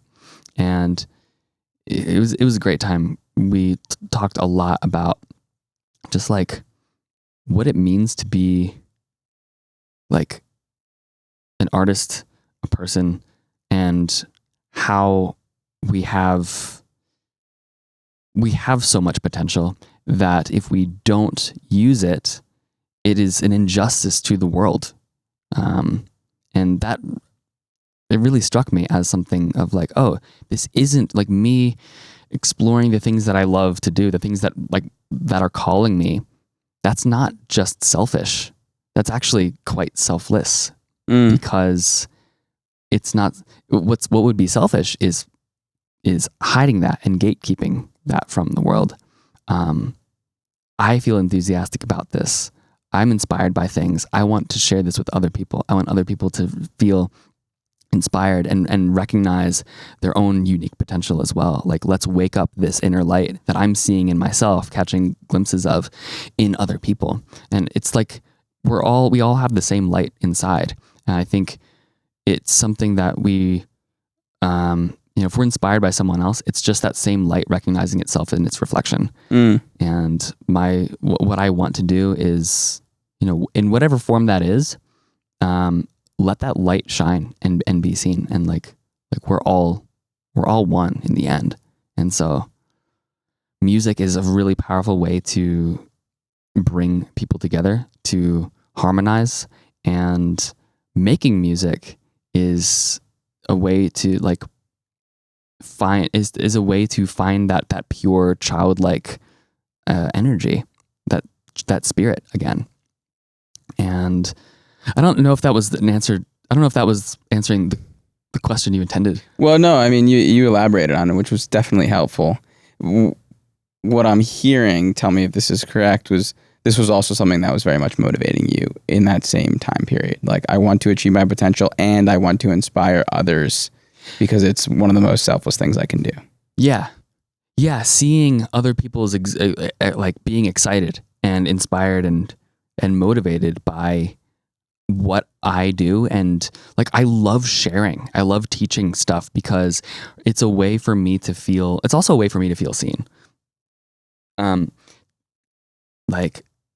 I spent so many years kind of just alone in isolation, exploring and having fun and getting really excited about all this nerdy stuff, musical, technical stuff. And there wasn't really, for the longest time, it's like, okay, people can hear my music and appreciate it, but a lot of people don't understand what goes into it, what the process is like. Mm-hmm. And initially there was this sense of needing to kind of gatekeep. I'm discovering all these cool, unique methods and techniques to make crazy sounds that no one's heard before. And after a while, I found myself other people sharing, discovering very similar sounds and similar techniques. And I found myself getting frustrated and envious. No, I discovered that first. That's not fair. And I realized this is such a stupid thing to be frustrated about, because if I was just openly sharing this information, I would feel good about it. Other people would feel good about it. It would be a win-win. It wouldn't be this like, oh, someone got to it first because I was withholding. So I'm like, why rob myself? Not only other people of this knowledge and joy that comes from it, but why rob myself of the fun of sharing that and getting other people excited and inspired by that? Yeah, I think that's a core theme. I mean, you mentioned it before, like the light in me sees the light in you, and just like this steadfast approach to being authentic to attract those types of people and those types of opportunities. So we will get to that like more deeply, I think, later. Okay. As you're coming up, I think you had a unique come up, right? Where, and correct me if I'm wrong, but I feel like the recipe these days is release an album, go on tour, release an album, go on tour, and you just like play this cycle of like a lot of tour stops. Right. And you did on your come up like tour with some big names and be a part of that. But I would say your touring schedule is much less than some other people, which is interesting because you made it work, I think, largely in part because you had other sources of income, right? You were teaching on the side of this. So I would love for you to like touch on, was that a conscious decision? Like you mentioned that touring was like really hard on your body. Did that bother you? Like, was there conflict there? Like, oh man, I really want to tour more, but I couldn't tour more. Okay. I see. Yes and no. It didn't really get to any extreme level to where I was like, I am not going to do this anymore. Up until maybe like late last year, I was like, this is exhausting. Also, just other life stuff happening during that time. I just didn't have the bandwidth for it. But yeah, starting from the beginning, I started playing shows out of state, and then eventually got signed on to a booking agency and a management team. And that was, it was cool just being able to play more shows and make money from that. But I never, there were never any huge like tour runs except the one with Liquid Stranger in 2016, the Rise of Wakan tour. That was, if I recall, 48 shows in 2 months, which is just obscene. And it was in January, so it was in the dead middle of winter. We were in a van. It was 9 of us, and we drove around it was a road trip around the entire country. Yeah, and some of the places were treacherous. It was incredible experience, very fun, but also incredibly draining too. And by the end, I was just really halfway through. I was like so checked out and dissociated, just going through the motions. Fans approaching me, and me just almost like observing from a third person perspective of me doing the interactions, like saying thank you, appreciate it, like you're great, but feeling nothing, completely disconnected from it. And that's when I realized, like, I don't really like, this doesn't really fulfill me. I don't want to get so sick of what I should love doing. So the combination of that, in addition to not giving in to what the demographic expected of me. For instance, my audience, the music that I make, at least back then, didn't really draw a huge crowd. I was pretty much like more internet famous thanks to Monster Cat. Monster Cat, a lot of their audience back in the day were, well, for one, kids, like people under 18, so that couldn't go to shows anyway, but also more like on the eclectic, like gamer, introvert side. And they're not really like the people to go out every weekend and spend a bunch of money on and get intoxicated and, have and party. And I'm not really that kind of person either. I don't really like to do that. So it made sense that, this huge label that I was on, I was very appealing. My music was very appealing to these kind of people that were much more similar to me.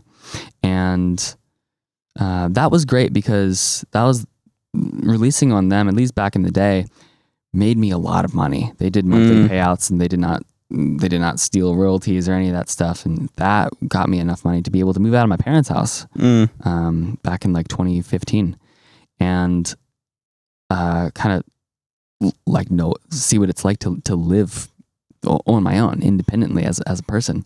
Yeah. So I'm super grateful for that. But there was also this other conflict that was happening. I remember there was a point where I was asked by my team, so you make like melodic trancey stuff and you make heavy dubstep. Like, we're getting to a point where you're going to have to pick a lane, because we can't get you shows. We can't, like, there's no way to pitch you to promoters in a way where they feel secure and can trust what you're going to do, what kind of audience you're going to bring. I fucking hated that so much, because it's like, oh, you're asking me to compartmentalize myself. You're asking me to divide two very real parts of me, right? Like, these are two energies that need to coexist because they inform each other. They keep each other alive. And I really couldn't pick. I didn't really have an answer to it. And I'm glad that I never did. The result of that was I wasn't playing as many shows as I probably could have if I just stuck to one sound, leaned into it. But eventually what happened was it seemed like there was a recognition, there was a convergence in the scene of melodic and heavy that became its own thing that became sought after. I think we first started to see it through like the things that Seven Lions was doing, where it's like cinematic, very trancey and melodic with the dubstep format, a lot of bass heaviness.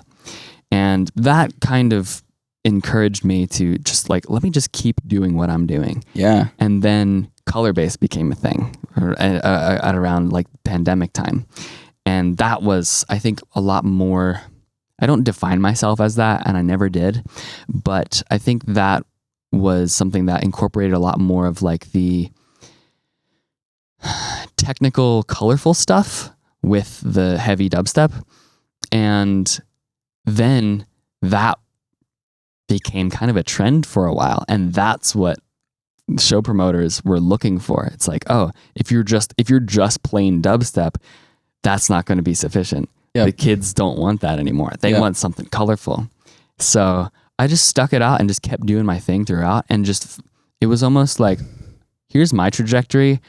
And then the trajectory of the scene around me was kind of just passing through where I was already going, as opposed to me steering ship, abandoning a part of me. Can I interject? Sure. Because this is like, I find fascinating, right? You're approached by your team, hey, you got to lean in, pick a lane. And your response is, fucking no. Like, I hate that, right? But that is kind of a contradiction to what it was years ago, where you were so here you're faced with outside expectations of, hey, we think you should do this. And you're like, no. Whereas before, as a child even, you grew up like overvaluing outside expectations. Yes. How did you have the conviction years later to like buck the trend and be like, no, I'm going to do what I want to do. I don't care about the external. This is the real question. Yeah. Music has been a litmus test for how aligned I am with myself spiritually, mentally, emotionally in my life. If I don't make music for a long time, I feel like the rest of all other aspects of my life start to feel chaotic and disjointed. Things start feeling like they're falling apart.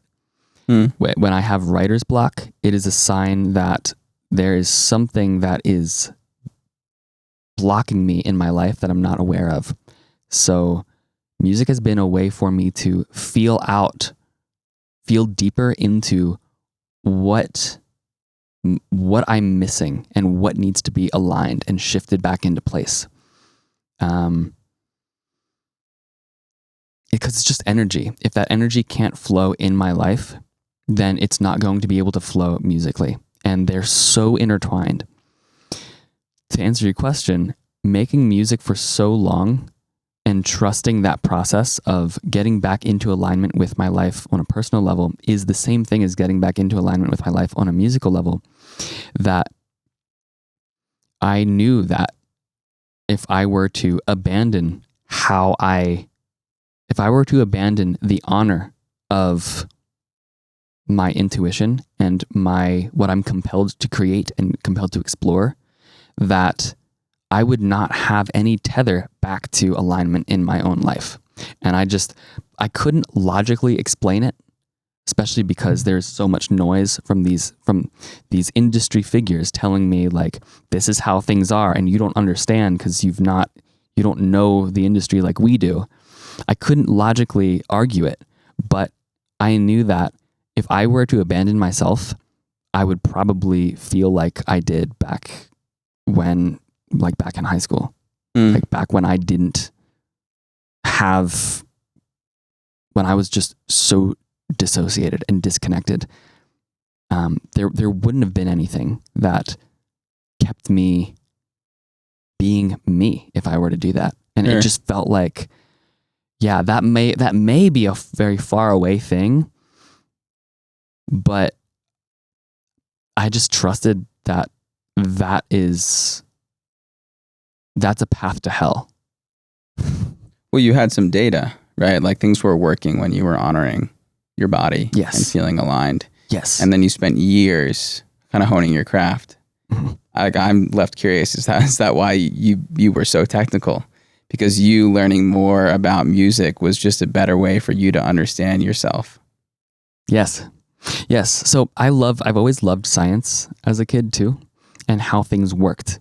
And I think me learning and understanding how something else worked somehow indirectly influenced how I understand myself on like an intuitive level. And with music, it was kind of the convergence, like making electronic music particularly. It's kind of a convergence of those two things. Music is something that I love. Understanding how things work technically is something that I love.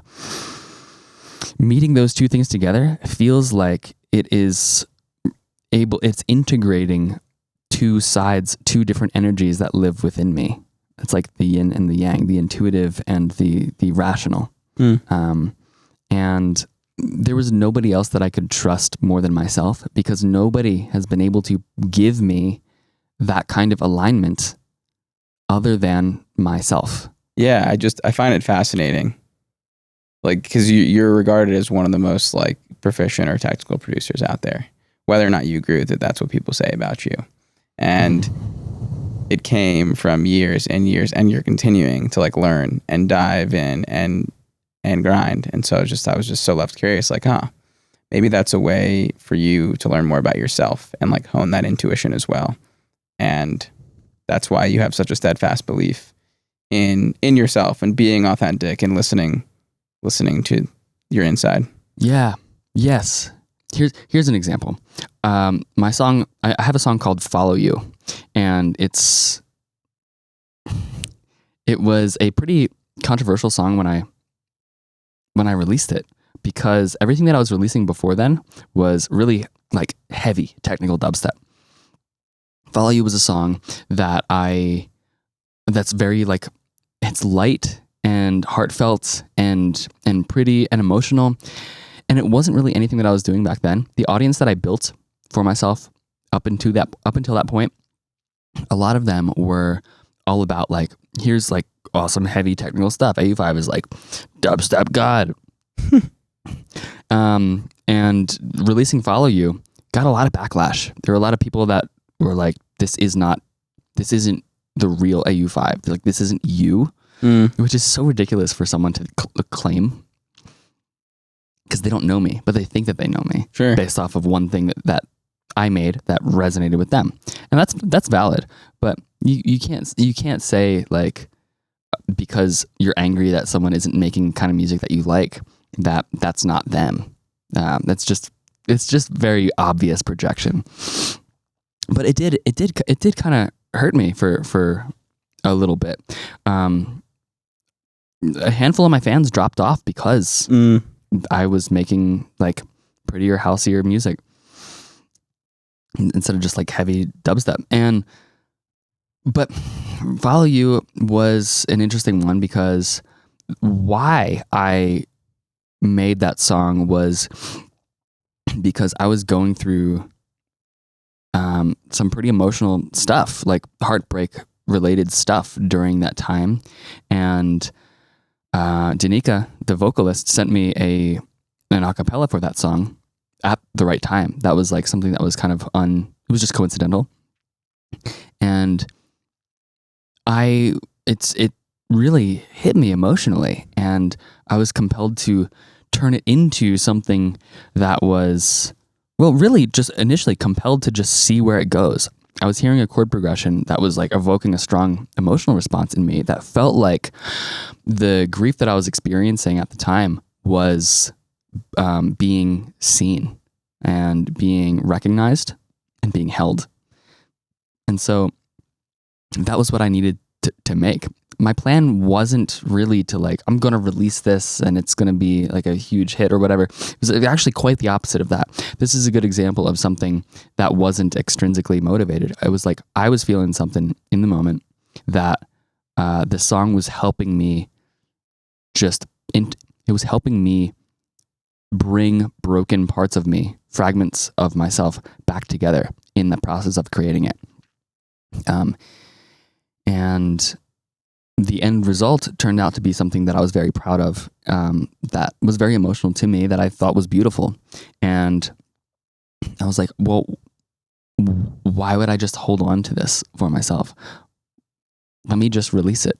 Kind of like, I don't care, because nothing else, no stranger can hurt me. No stranger's opinions on this song can hurt me more than the pain that I was feeling before the song was made, before I was able to process that with the song, if that makes sense. Mm-hmm. And so, yeah, to me, it was me honoring my own feelings and releasing it to the world was like emotionally releasing that from myself. It was It was a purge. It was a catharsis. Yeah. And then there were people that did, I was seeing comments of people that really did resonate with it and like were moved by that. And that, to me, that was validation, but it also felt like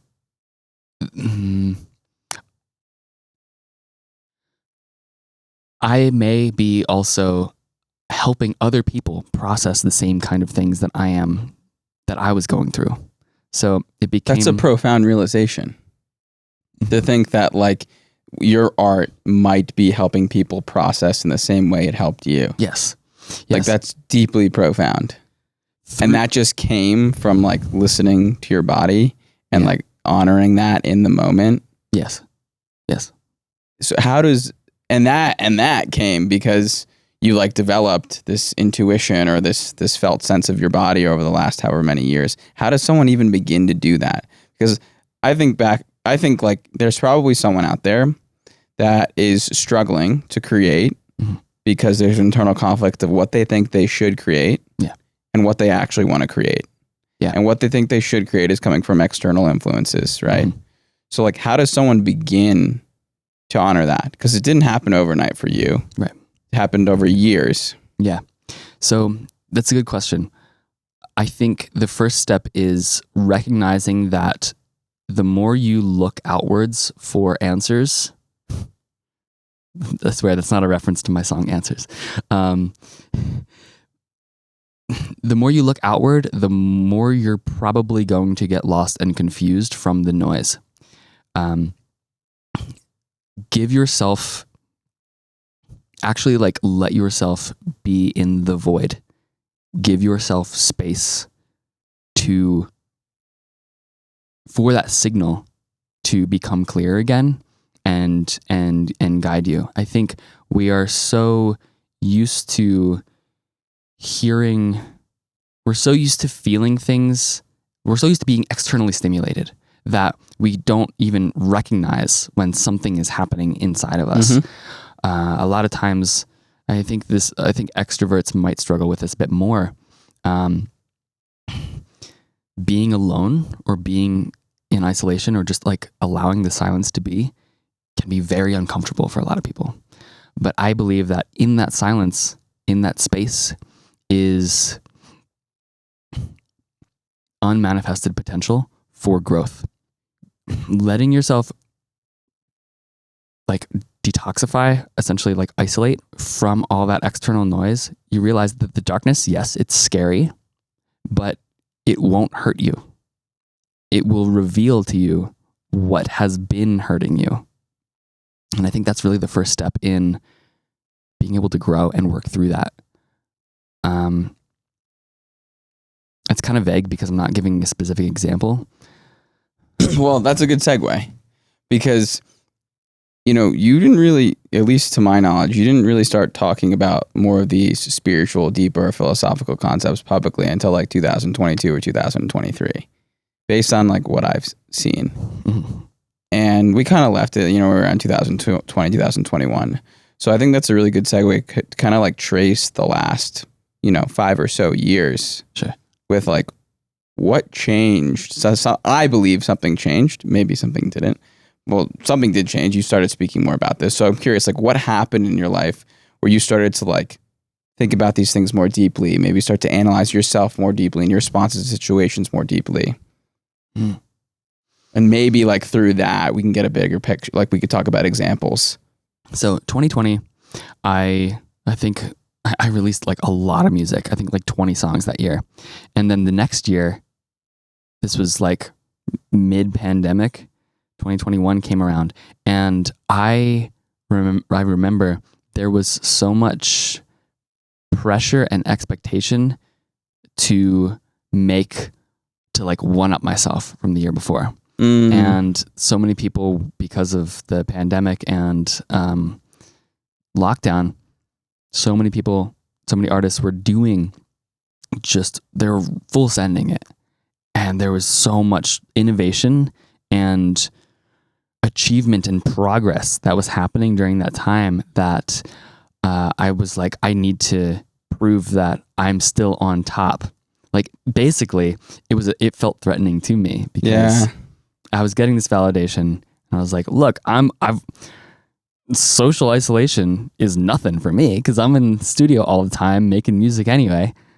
So, and I just felt like now's my time to prove everyone wrong. I don't really know why. I think maybe because I wasn't touring. That was the first year that I didn't play any shows. 2020, I think it was, 2020. It was the first year I didn't play any shows.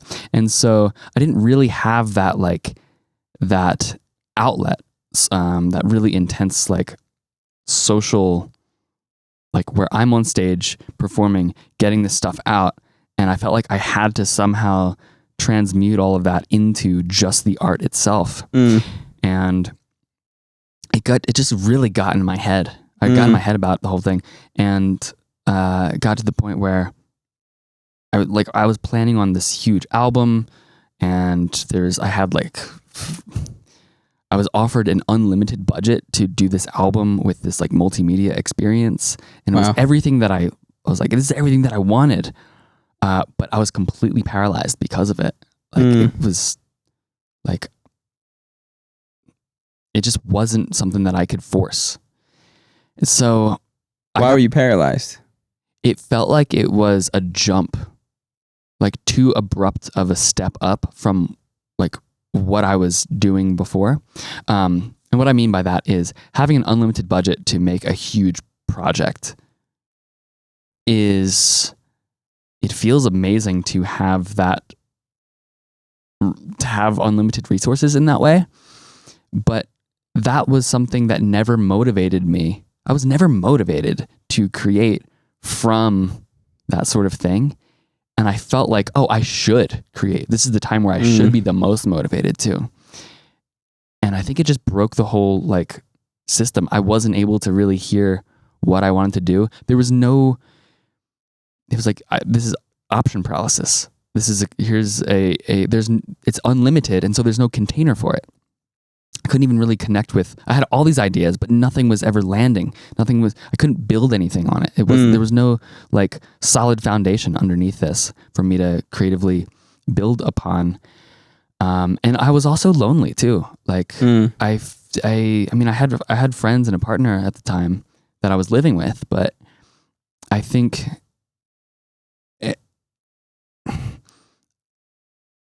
I wasn't getting I'm speculating, but I think a lot of it had to do with I wasn't getting that intense outlet that I was getting every year from playing shows. It just all kind of became stagnant, and it was like forced to have it funnel into this one thing.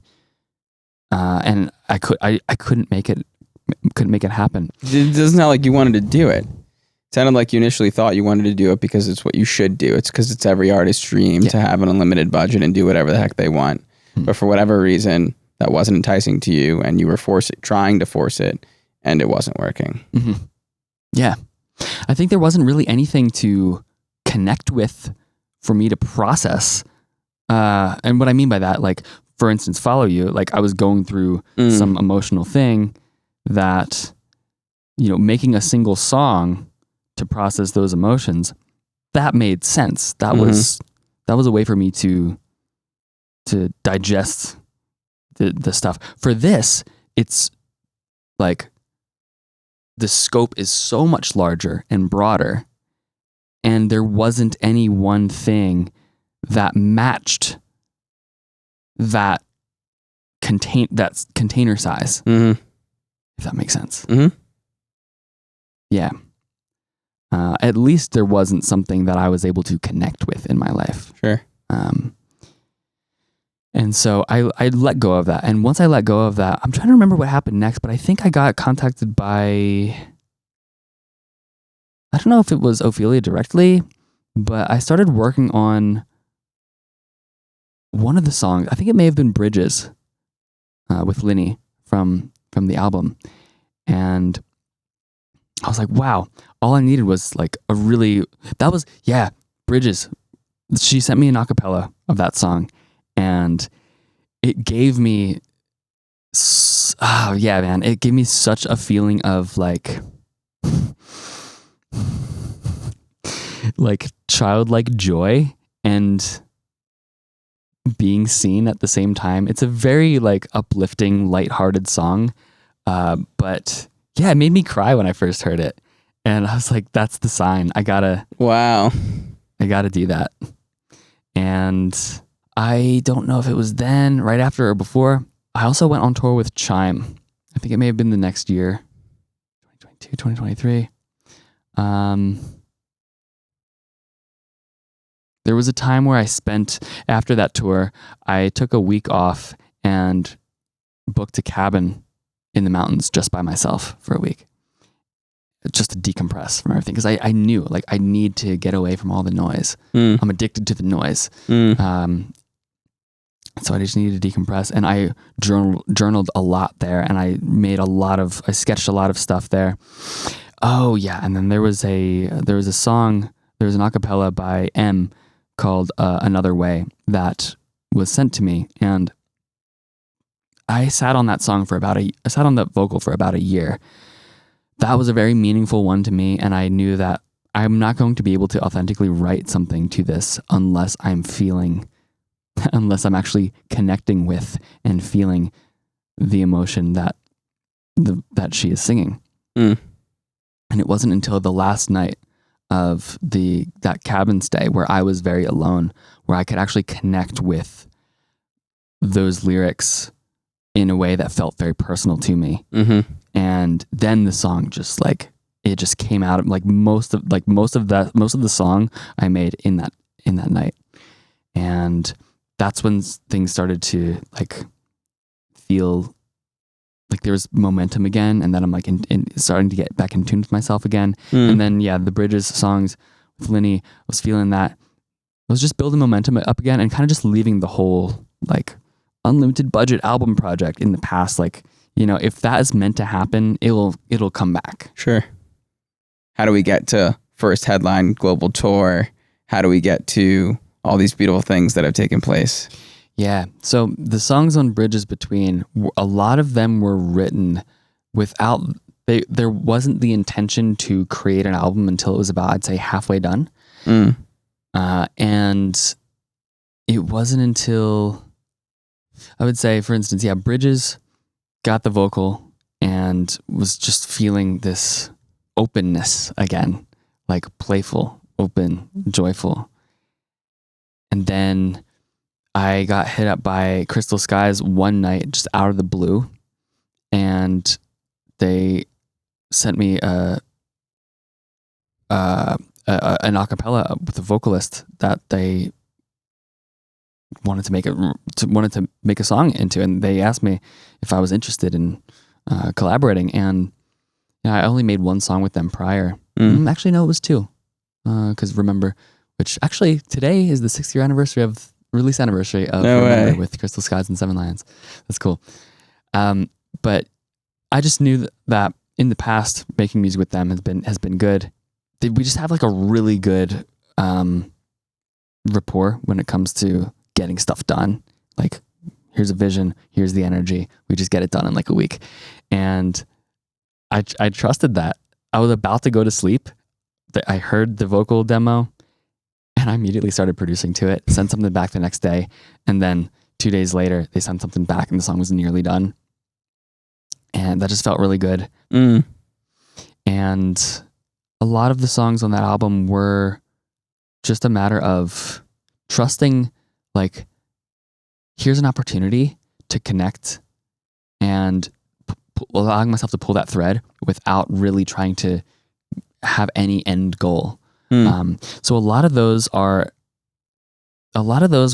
like, in a way, emotional experiments of like vulnerability with another person or a collaborator, and with myself too. Like, just kind of getting back into feeling what it feels like to just create with smaller containers, as opposed to this huge unlimited thing.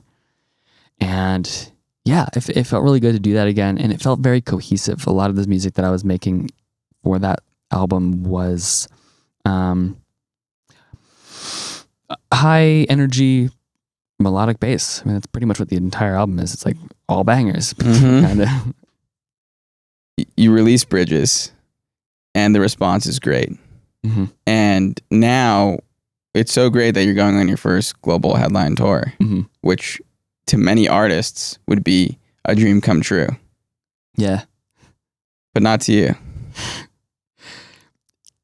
I love the idea of it. It was exciting. But also, I kind of just took it as like, here's just another set of shows that I just have to do and just have to play. I think because by the end of making that album, I was so, it's like making the album, it's not just the music, but it's also the art and the art direction and the assets and working with the label and just so much stuff to make it. Like, there's the rollout plan. There's so much stuff that happens after that. By that time, dude, I was so done with that kind of music that I did not want to make melodic bass music for like a long time. Wow. It's like, I need a freaking break from that. So doing the tour was like, it was just kind of like, it felt good in conceptually. And sure, I had fun moments. There's pretty much almost nothing memorable about it aside from hanging out with my friends. Like for some of the tour stops, I got to tour with Oblivion, who is a Canadian artist who's insanely skilled, and his music is wonderful. And getting to like hang out with her and just like be people, that was actually like the highlight of the tour. That was the most memorable thing for me. Do you think a lot of artists struggle with that? Because all artists are going through a very similar process, right? Like, I imagine it's a pretty similar process. Everyone has their own creative process, but like the process of creating an album and doing all the logistical things that you just talked about is probably very similar, if not the same. Yeah. And so you felt exhausted. Yeah. Do you think other artists feel that way? I would imagine so. have not talked to many about that sort of thing. So I honestly don't know. I would imagine so though, because if you're looking inward and feeling so much in order to create something authentic and good art, then once that's complete, once the creative process of that is complete, anything that keeps rehashing that just feels like a photocopy of it. It's like, it's not the real thing. It's just a representation of the emotion. And it just gets, it feels like noisy and obnoxious after a while. Sure. And I would love to know, like, if there are any other artists where they're like, okay, the project is done. I'm so done with it. I mean, I've talked to a few, even like before an album launch. Like, for instance, Louis Vuitton, he released an album called Forever and Maybe More this past year, and it's a masterpiece in my opinion. And I got to meet him in LA for this Ableton thing that where we got to hang out. There's an after party. We got to talk for a little bit, and I was like, dude, I'm so stoked for your album, because I was listening to his music leading up to the album launch for a while. And I was like, how do you feel about it? And he seemed just like so disconnected from it and not, and I'm like, dude, trust me, it's good. I know, I totally know what you're feeling. Like, you're desensitized. Sure, totally. It's like, you keep eating sugar and it's like, it makes you feel sick after a while. It's not sweet anymore. It's gross. And it's a similar thing. It served its purpose. It's done. You did the creative part. Now it's ready to be released. And, we put that part of our lives that it represented. It's behind us now. Yeah. So it just feels like a drag to keep rehashing it and keep hyping everything up. I almost feel like artists live in the future in that sense, because we create something in real time, and other people's novel present experience of it is after we already did the thing. It's so fascinating. I've never once thought of art or music like that. It's like, so from a consumer, right? I'm not a producer, never have been. Like, yeah. It's your life for so long. You're putting everything you have into it, and then it's done. And now it's like, kind of like, I'm reminded of like Joe Rogan, where he's like, he posting ghosts. He posts things and then like never looks at the comments. It's like, oh, you just released to the world, but you don't have any more energy. You gave all the energy to the thing. Like, you don't have energy to like see the response. It's like, this is it. This is everything. This is I don't even want to think about it anymore.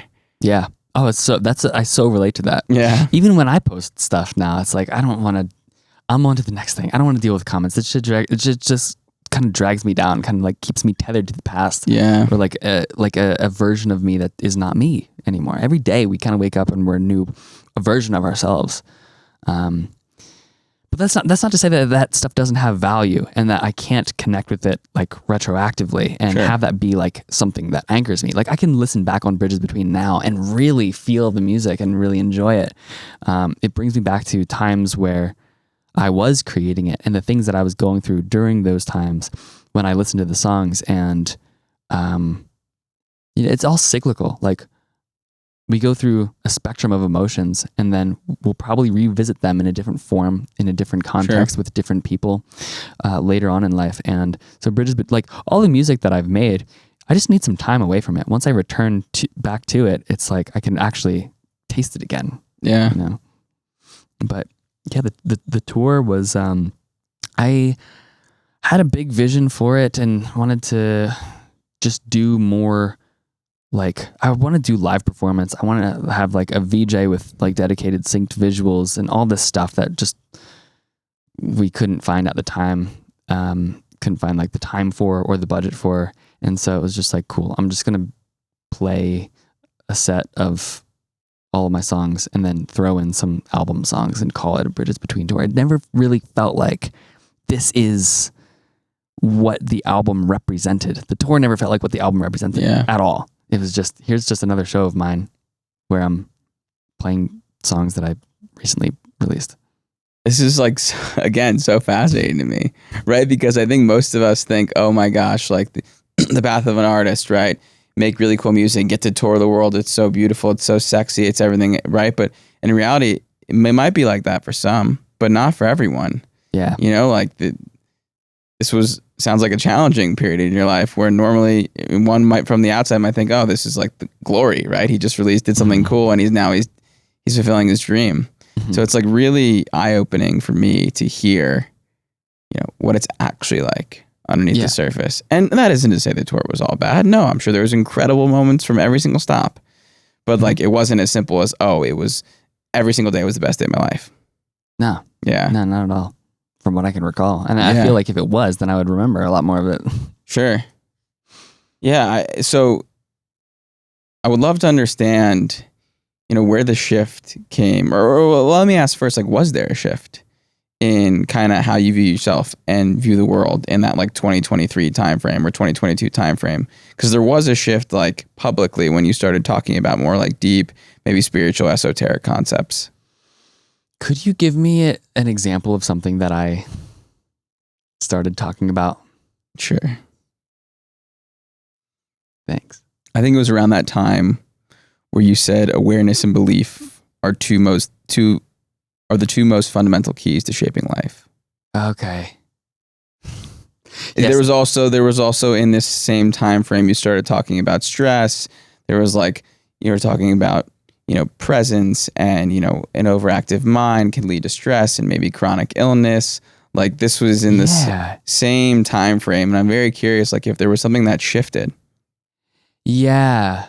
I went to a couple music festivals with friends and had some new experiences that I have not had before with music and the things that were presented to me. If you catch my drift. Mm-hmm. And that, I think, being in the right environment with the mind so open, with the right kind of music, it made me so much more aware of how much I compartmentalize things and what identity, I guess, it kind of it started to shift my own identity from like who I thought I should be based off of what I've done and how people see me to, whoa, I'm feeling new currents of energy in me that I haven't before. What if I lean into that and then have a safe space to where that is, it's seen and appreciated too, and not like demonized. Like, I felt like I could dance freely without worrying about what how other people see me, and I can express more like heartfelt, loving emotions without people thinking that it means something that it doesn't. Yeah, you know, that there's like some ulterior motive, and that those kind of experiences, like those festival experiences with close friends, have just catalyzed like a lot more trust in myself, and made me realize how much of it is my own, like how much I'm getting in my own way, how I'm robbing myself of actually living and feeling, and a lot of that is like being honest and truthful about how I feel about things. Like, even if it seems like it's not, even if it seems weird or like someone might not be able to relate to it, I could trust that like I'm not hurting anybody by saying I feel this way about something, or that's fascinating. Yeah. Because you had learned this lesson a couple years prior as it relates to your music. I want to express the way I want to express. I don't want to stay in one lane. I want to create my own sound and like honor that. And now it sounds like you're learning it personally. like how you want to show up in the world, not just through your music. Yeah. You're absolutely right. I hadn't thought of that. Yeah. Yeah. And so to me, that explains some of the shift in maybe what you were saying on social media or whatever publicly outside of what you were expressing in the music. Yeah. I think that is definitely that's definitely part of that same shift. And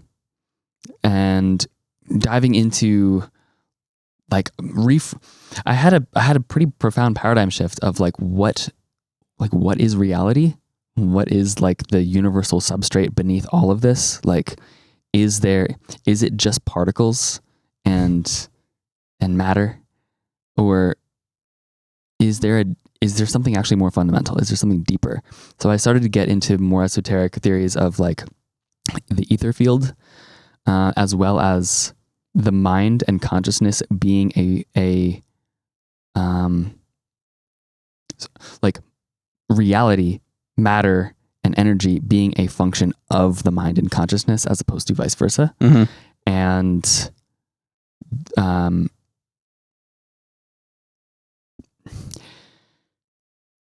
of just exploring that kind of these alternative ways of understanding reality and seeing how they related to my own experience. And I found that like the more I leaned into that sort of the more I leaned into that and a lot of things started making sense to me as I was discovering new, like how to feel energy differently in my body, discovering what was like who I really was. Like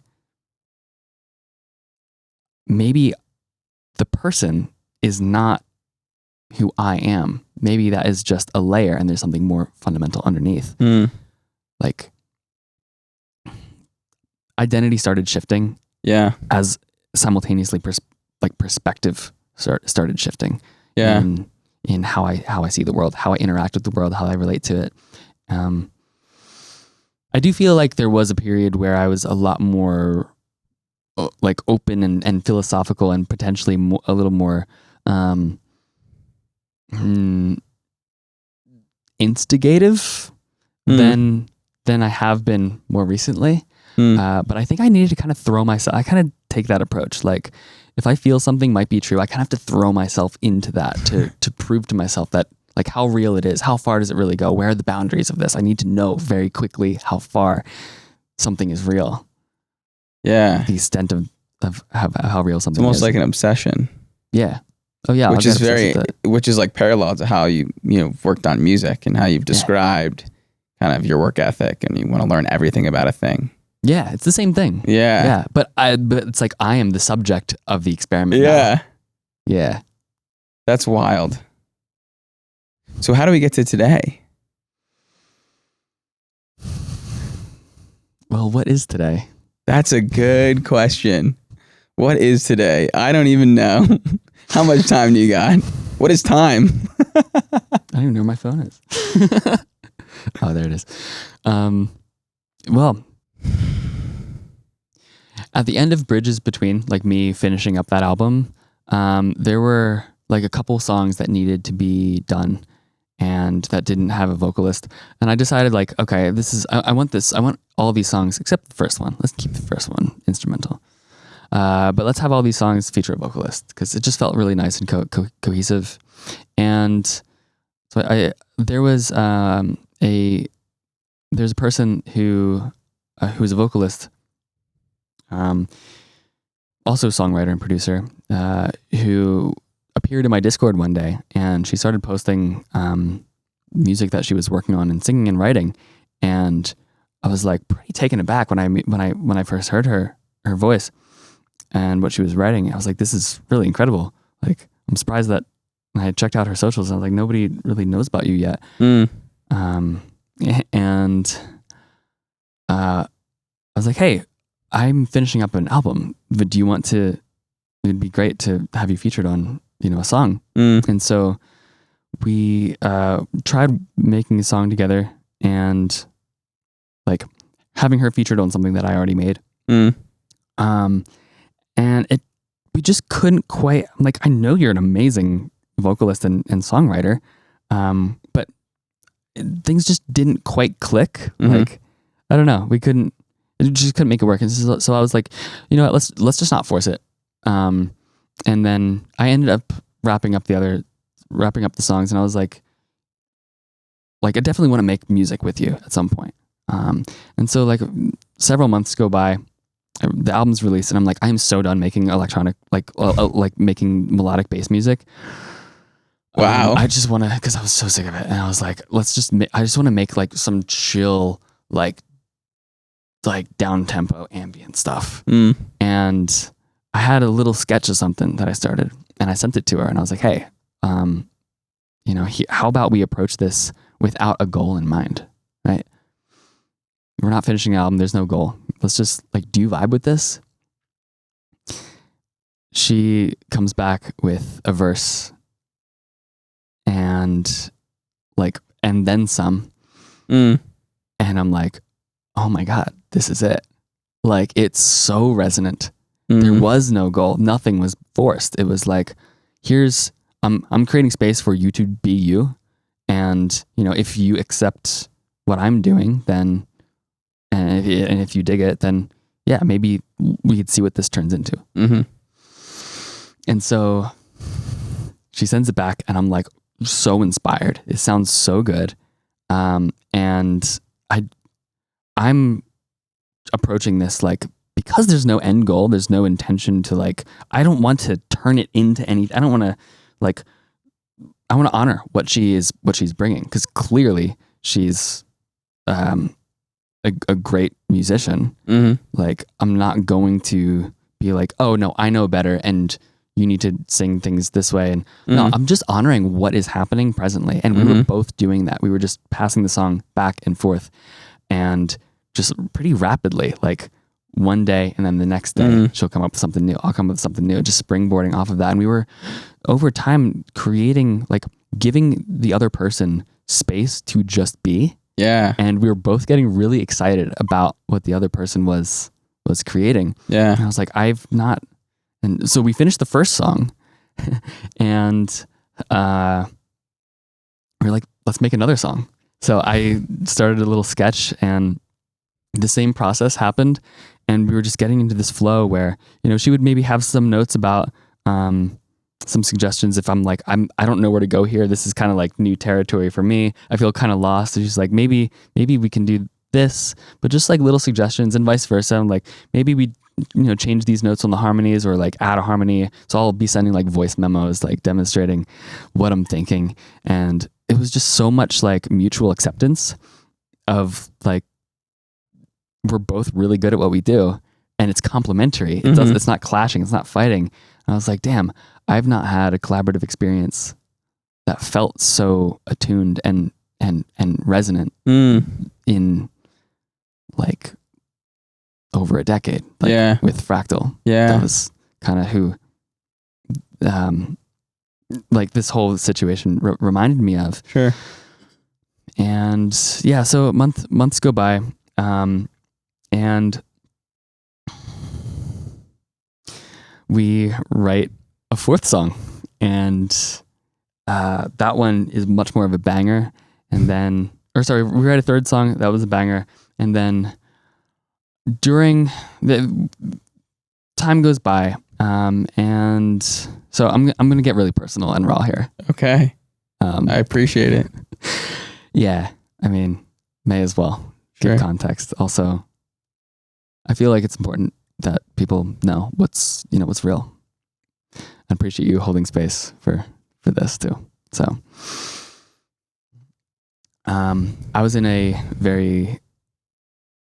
a several year committed relationship,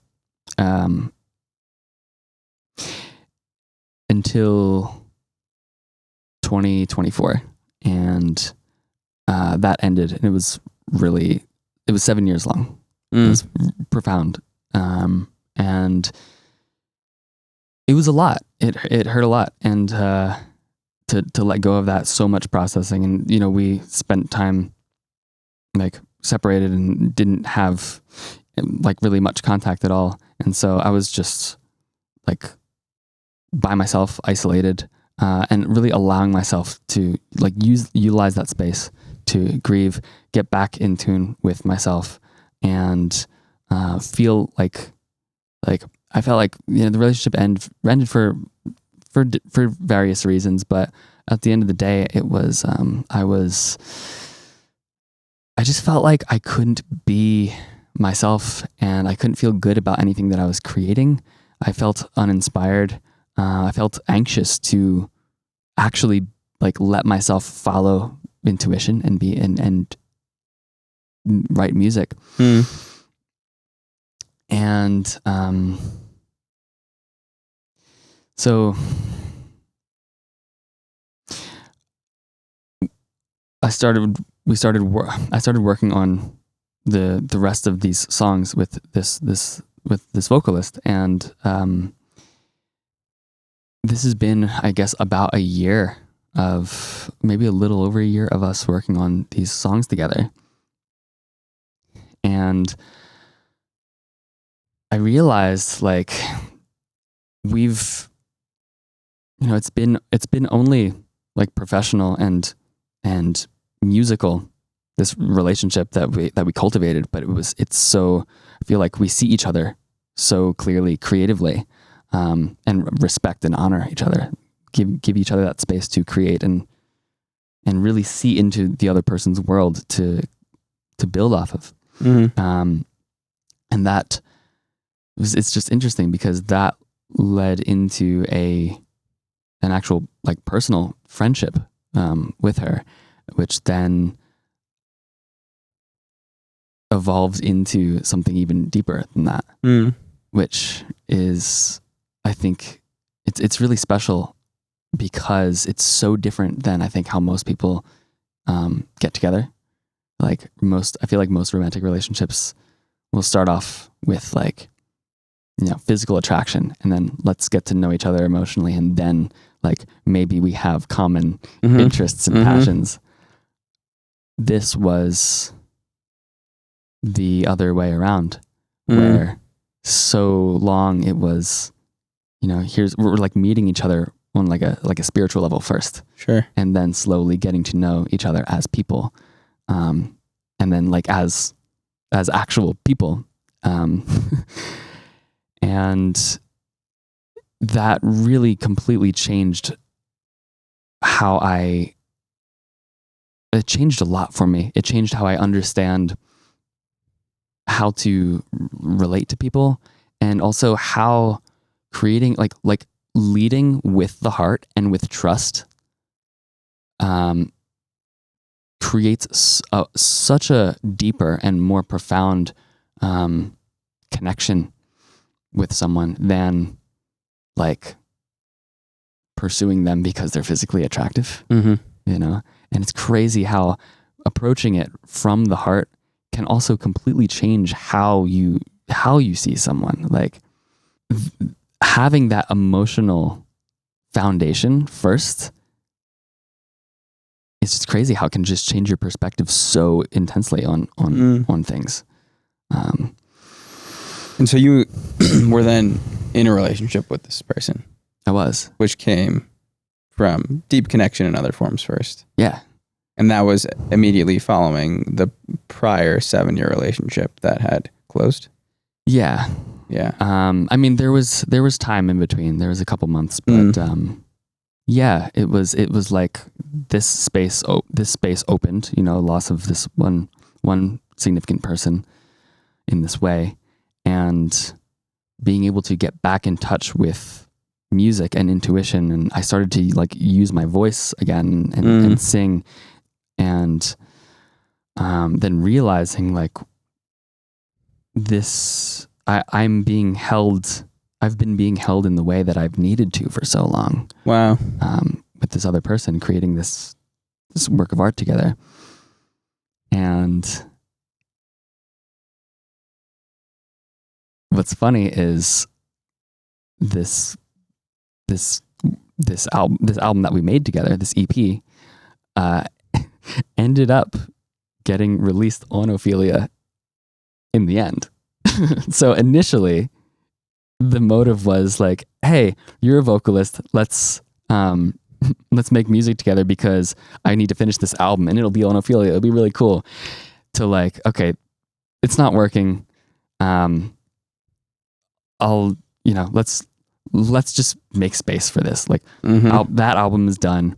Let's just make music because we want to make music. Sure. And then it ended up being something that the label like fully accepted and wanted at the end of the day, which is I think way better than it ever could have. Like we couldn't have planned for that sort of thing. And yeah, it turned into a beautiful relationship at the end, which is Earthwave. And don't really know how to talk about the next things. But unfortunately, that didn't last forever either. It was about 1.5 years that we were together. And like, if the container and the environment is not able to support the best of both people, then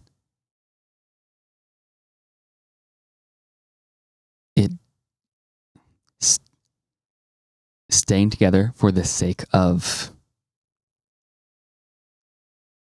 just being together when we're losing ourselves it's not worth it. It's a clumsy way of explaining what I'm trying to actually say. No, but I mean, what I'm hearing, you can tell me if this is accurate or not, is, you're in a place where maybe it didn't, for both of you, it didn't feel right, like inside. And there was an idea of like, oh, well, we need to stay together just to stay together. But for whatever reason, something underneath the surface in both of your bodies maybe just didn't feel right. I would say it was a circumstantial thing, like where we are in our lives, like in our environments, the kinds of life, like our lifestyles, like where we're living, was not conducive to being able to hold the kind of love that we had, and it was, it deserved something more. Yeah, and.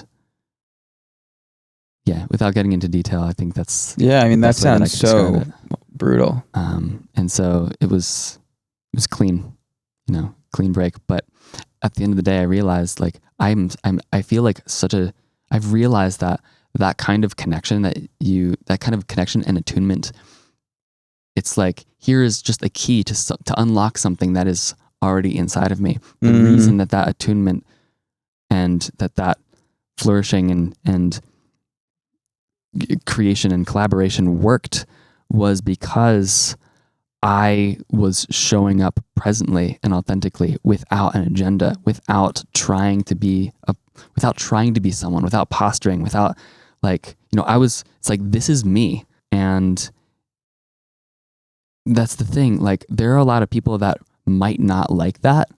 And that's a good thing, because that means that there isn't true resonance there. The people that do see me in that state will meet me like, sure.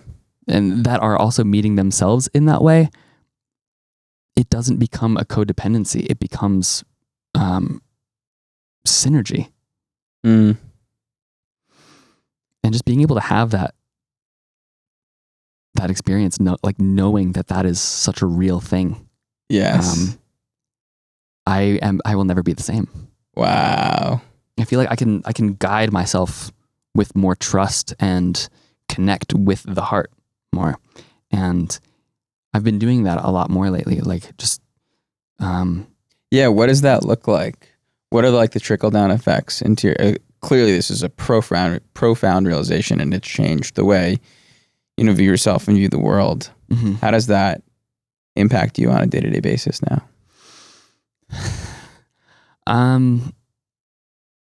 Well, I'm still feeling it out because it's still kind of fresh, right? It's like only been a month and a half. Oh, wow. So what I've been doing is finding like third spaces where it's not music related, but also public and social. And I'll just show up without trying to be, without the mask, without trying to be a performer or an artist, or like use the producer card to protect me, or like like, what if I just show up as Austin? To give them an identity. Yeah. Yeah.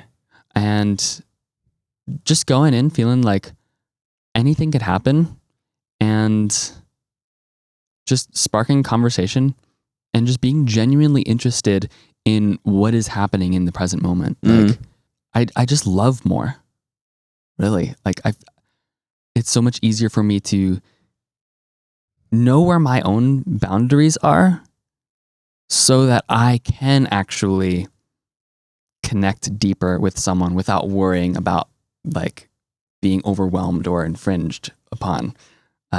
Having like, there's more sovereignty over myself and who I am now, so that I can extend further. I can feel deeper. I can relate more with people. And it's just been really nice to just spark up a conversation with someone that I've never met before, but who seems cool and chill and open, and not try to define what that is or where it's going to go. And that's just kind of the space that I've been in over the past month. It sounds very like liberating and like curious at the same time. Liberating in the sense of you could show up exactly as you want. You don't have to worry about anything. Yeah. And then, yeah, curious meaning like you are open, kind of seeing what happens and exploring new connections, new ideas, new people, whatever. Yeah, exactly. I mean, the reason that we're doing this right now is because I trusted that. That was me responding to you was a function of this newfound openness and presence that I'm letting myself explore. And it's not easy. It's uncomfortable to step outside that box, but I know that being at home, secluded and avoidant, is not going like that. Yes, it's comfortable because I'm used to that, but there's no fulfillment in that. Yeah. So I've kind of just been approaching every new experience of like, I'm going to go out to this place and just see what happens. I'll set myself like a limit, like 15, 20 minutes, and if nothing happens, I'll bounce. It's not a huge commitment. I find myself like becoming friends with so many new people all the time, and just like staying for hours, and and it's just great, just having a lot of new connections that I just didn't think would be possible without music or career to catalyze that and facilitate that. I really feel that. And it's interesting to see how this is developing over years, right? One of the initial questions was like, what changed in 2023? And you mentioned festival stuff. Maybe that was like the spark, right? But like, this has been brewing in the background for years, and unfortunately culminated in the ending of a relationship. And now this is like a fully, like this whole new way of thinking or being is fully blossomed. Yeah. It's like, what is it? The lotus flower grows in the mud, something like that. That's why it's always used in spirituality. Yes. It's a symbol because it like grows through the hardest times.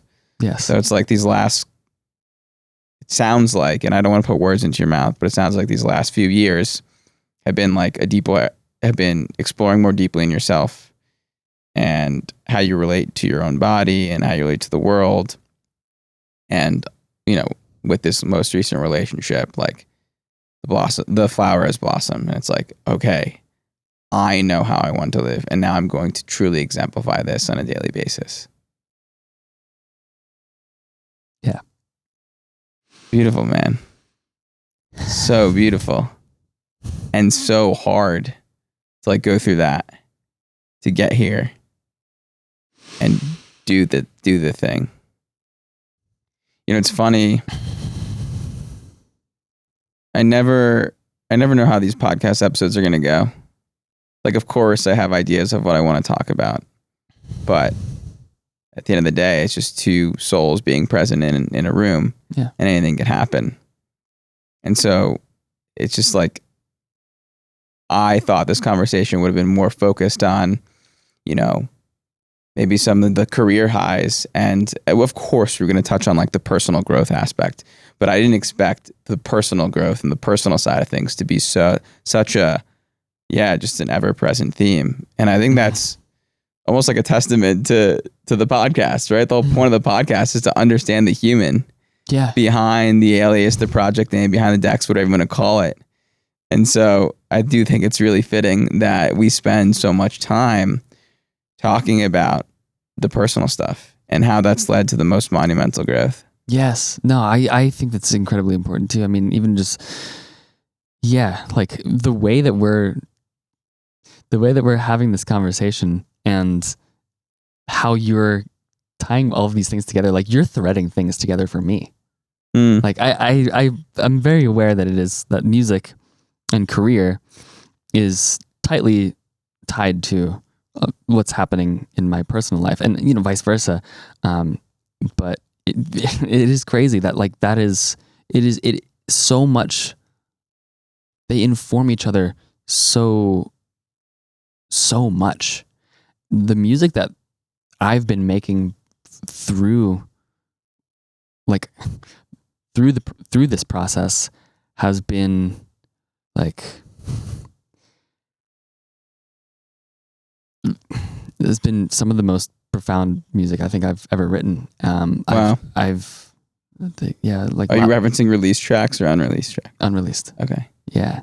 I was writing a song over the past few weeks, and there was a point where like pretty much the whole day, and like I'm singing too, pretty much the whole day, I'm just crying listening to this song because it encapsulates exactly the message and what I'm experiencing in real time. It's like, this is such a crystal clear mirror of me, and I've never been able to see myself so like real and clear in that. Well, that's a kind of a good segue into how you foresee, you know, this new mindset or this new way of relating to yourself rather shape your career in the future. Like it sounds like you're writing some of the most profound music you've written. Like you're a technical master. So most would agree. Like, how much more can you possibly do? Like, this is like, I think of the Au5 project. I've come to this realization recently that it's, there's two sides to it. There's the cosmic side, which is like the very like futuristic, highly technical, very intense, vibrant, electronic music. And then there's the human side, which is something that I think I'm much more recently revealing in regards to, like, for instance, last year, releasing Earthwave and Emberwake. Those two are like some of the most real. They're coming from me, the person, so much more than like the. I think we're all people, but we're also the universe too. Like, we all have that cosmic side and we all have that human side. And for me, I think the human side has been not really seen for such a long time. And I've kind of leaned into the cosmic realm for most of my career. And now I feel like making human music where it's like technically,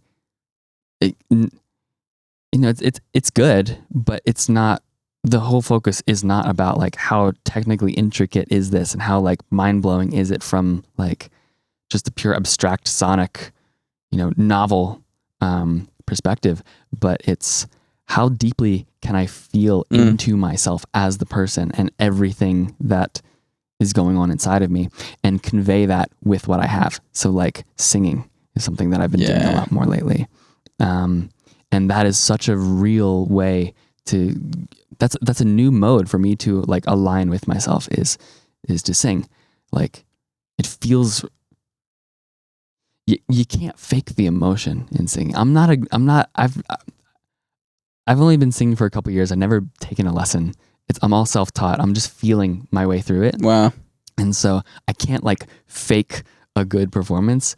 It's what you're hearing is the raw emotion that is behind it. Like the confidence, the insecurity, like the passion, sadness, anger, joy, like all of that is coming through as unpostured or unaffected as possible. And I'm kind of just honoring that. And I will say like, I think Porter Robinson is kind of an inspiration in that regard to me. Like hearing, like listening to Nurture particularly, that was a very, you're familiar with that album? Mm-mm. It is, it's a very personal and raw, like emotionally raw album, where he is also singing on everything, which is kind of a first. He's never quite done that before. And it was something that released over the pandemic, and it kind of changed. It made a big wave in, I'd say, like electronic music, and just in our scene.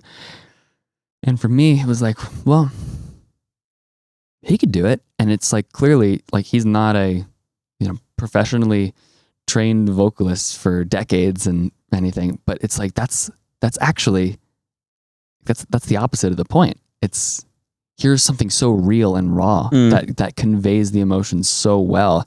I mean, that album made me cry when I first heard it because it's so relatable too. Talking about like being an artist and the struggles of that, and also a person too. And so I figured like, what if I just lean into that too? And I'm finding so much about myself through that process. I've been making more human music lately.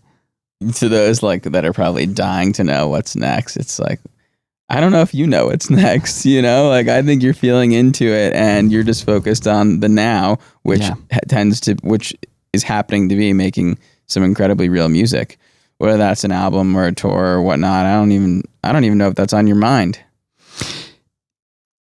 Or is it?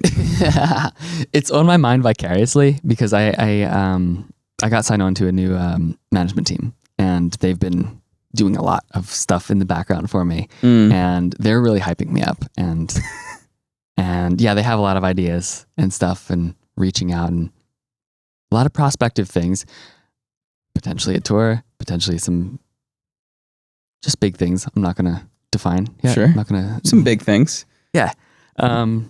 But that's the thing. I don't need to. No, they're kind of making everything. They're helping me like make that stuff like bite sized. Like every week we'll do a call, and it's like, cool. What are my what are my tasks that I need to do? And cool. Finish up this thing. Reach out to this person. Review this thing. It's like I don't like once that stuff is done. There's like a solid container for it where I can. Once that's done, I can step away from it and not think about like, what do I need to do in order to be successful? It's like, what do I need to do to be me right now? That's been the thing. It's like, I mean, to be honest, like before I came here, I was like, I gotta check emails and stuff, and like, okay, don't have much time before this interview. I gotta check emails and stuff, and then I was just feeling like I don't feel good. I'm just gonna go lay in bed and hug a pillow and cry a bit, and I was like, I just let myself do that. I was like, I just needed to be me because I was out of touch when I woke up, and also I wanted to be me being here. I know that sounds like performative, but I didn't want to have to put on like, cool, I don't feel super hyped. I don't, I'm like, maybe I'm low energy today because it's like a gray day and I'm, thinking about emotional stuff. But I also didn't want to come here with the mask of being like someone I'm not.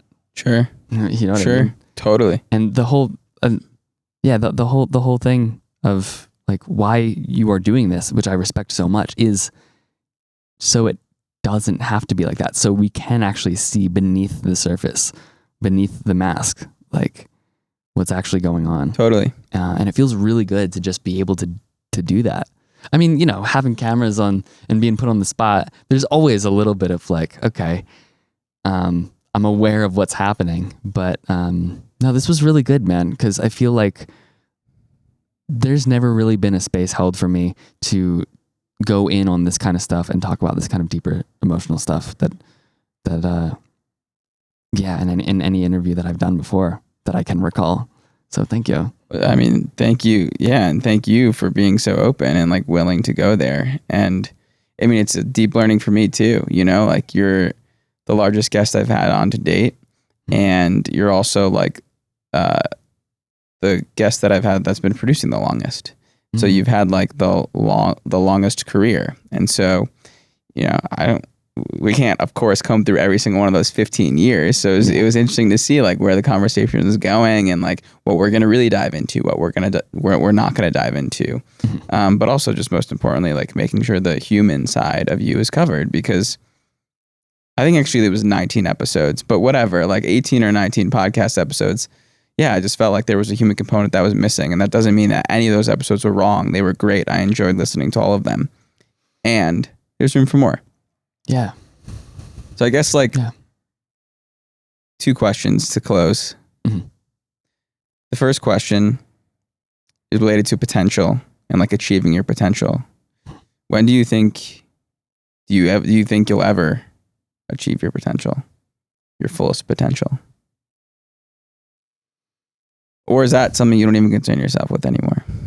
I don't think about it like it's a timeline or like it's something in the future anymore. It's like, am I showing up as best as I can? Am I showing up with the awareness that I have as best as I can?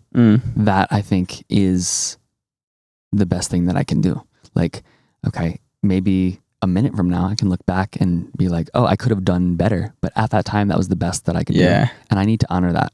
And so I think it's something that unfolds in front of us, that we co-create rather than like achieve really, or like set a goal. This is where I'm going. If I do all of these things, or if I meet all of these goals, like then my full potential will be fulfilled. I don't think it works like that. I used to, but I don't think it does anymore. I think it really comes down to how real are you with yourself in the present moment. That is, I think that unfolds, that fulfills potential. Which, I mean, in a way kind of seems contradictory to like, I have a moral obligation, like what I was saying. It is. I have a moral obligation to fulfill my potential, but really that is, I think, a function of what you're doing right now in the present moment. Like, can I show up honestly, authentically, real? Because, for instance, like I can get excited about making a song and starting to explore something, and then it turns into a song that I really like, and then each step of the way for that was me showing up for myself, not getting ahead of myself, not dwelling on the past, not getting stuck on what I think I should be doing. It's like, right now, this is what I want right now. And when it even comes to releasing music, like I get excited about the prospect of sharing it with other people, but also once something is done, like maybe this is just something from habit, but I want it to be available for me to access too. Like, I'll throw it on Spotify so I can enjoy listening to it too. Mm-hmm. That's just a continuation of what do I want right now in the moment? What's right for me right now? How am I feeling? How can I show up in a way that's not like unethical either? I feel like that's really the best that I can do. I feel that. It's something that I work on every single day for myself. Just showing up, being present, controlling what I can control, and being the best that I can every single day. And I'm not perfect. Mm-hmm. No one's perfect. But yeah. So we have a segment on this podcast where the prior guest asks the next guest a question without knowing who that next guest is going to be. Okay. So this is a question from Darker, and he asks, how do you express your personality through your music? This probably also touches on brand, which we didn't really cover, but that's okay. I feel like this answer is just going to be kind of lame because it's so simple. That's okay. Let's hear it. Okay. Well, I feel like my personality is automatically like the truest form of art because it is the most direct to you. It's like personality is something that crystallized around experiences that you've had in your past that inform your tendencies and make you who you are. You know, ultimately it protects you. But how I express my personality through my music, it's hard to like actually answer that without it sounding like a contradiction, because I almost feel like making music is kind of like the antidote to personality in a way. It's like I am trying to grab something. I'm feeling something that is beneath my personality, something that is the essence, not the personality layer.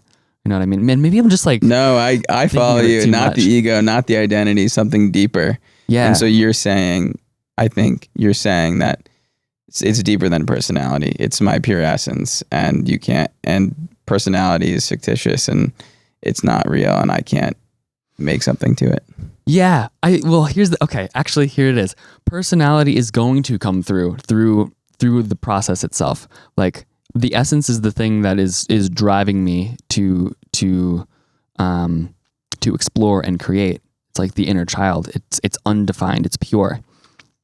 But the ways in which I do it, like my tendencies and the things that I, maybe I'm hearing something a particular way one day, or how my body is responding to the environment that I'm in as I'm creating it, that I could call that a personality influence. So I feel like the essence is the light, and the personality is the stained glass, and the art is the projection of that light through the colored glass. And so yeah, it's my personality is just a part of me creating. Like, I can't escape it. I could try to make the light as pure as possible, unfiltered as possible, but whatever comes through, it's perfectly imperfect in its own way, and I'll honor it. I love that. It's the best I can do. I mean, it's perfect. Thank you so much for coming on. Thank you, Jacob. It's been an awesome conversation. And to those that stuck around to the end, you're a real one. We love you, both of us. Love you guys. Thanks for joining. Thank you so much for listening. If any part of this episode resonated with you, I would really appreciate it if you dropped a like, a comment, a follow, or a subscription. It all really goes a long way. Much love.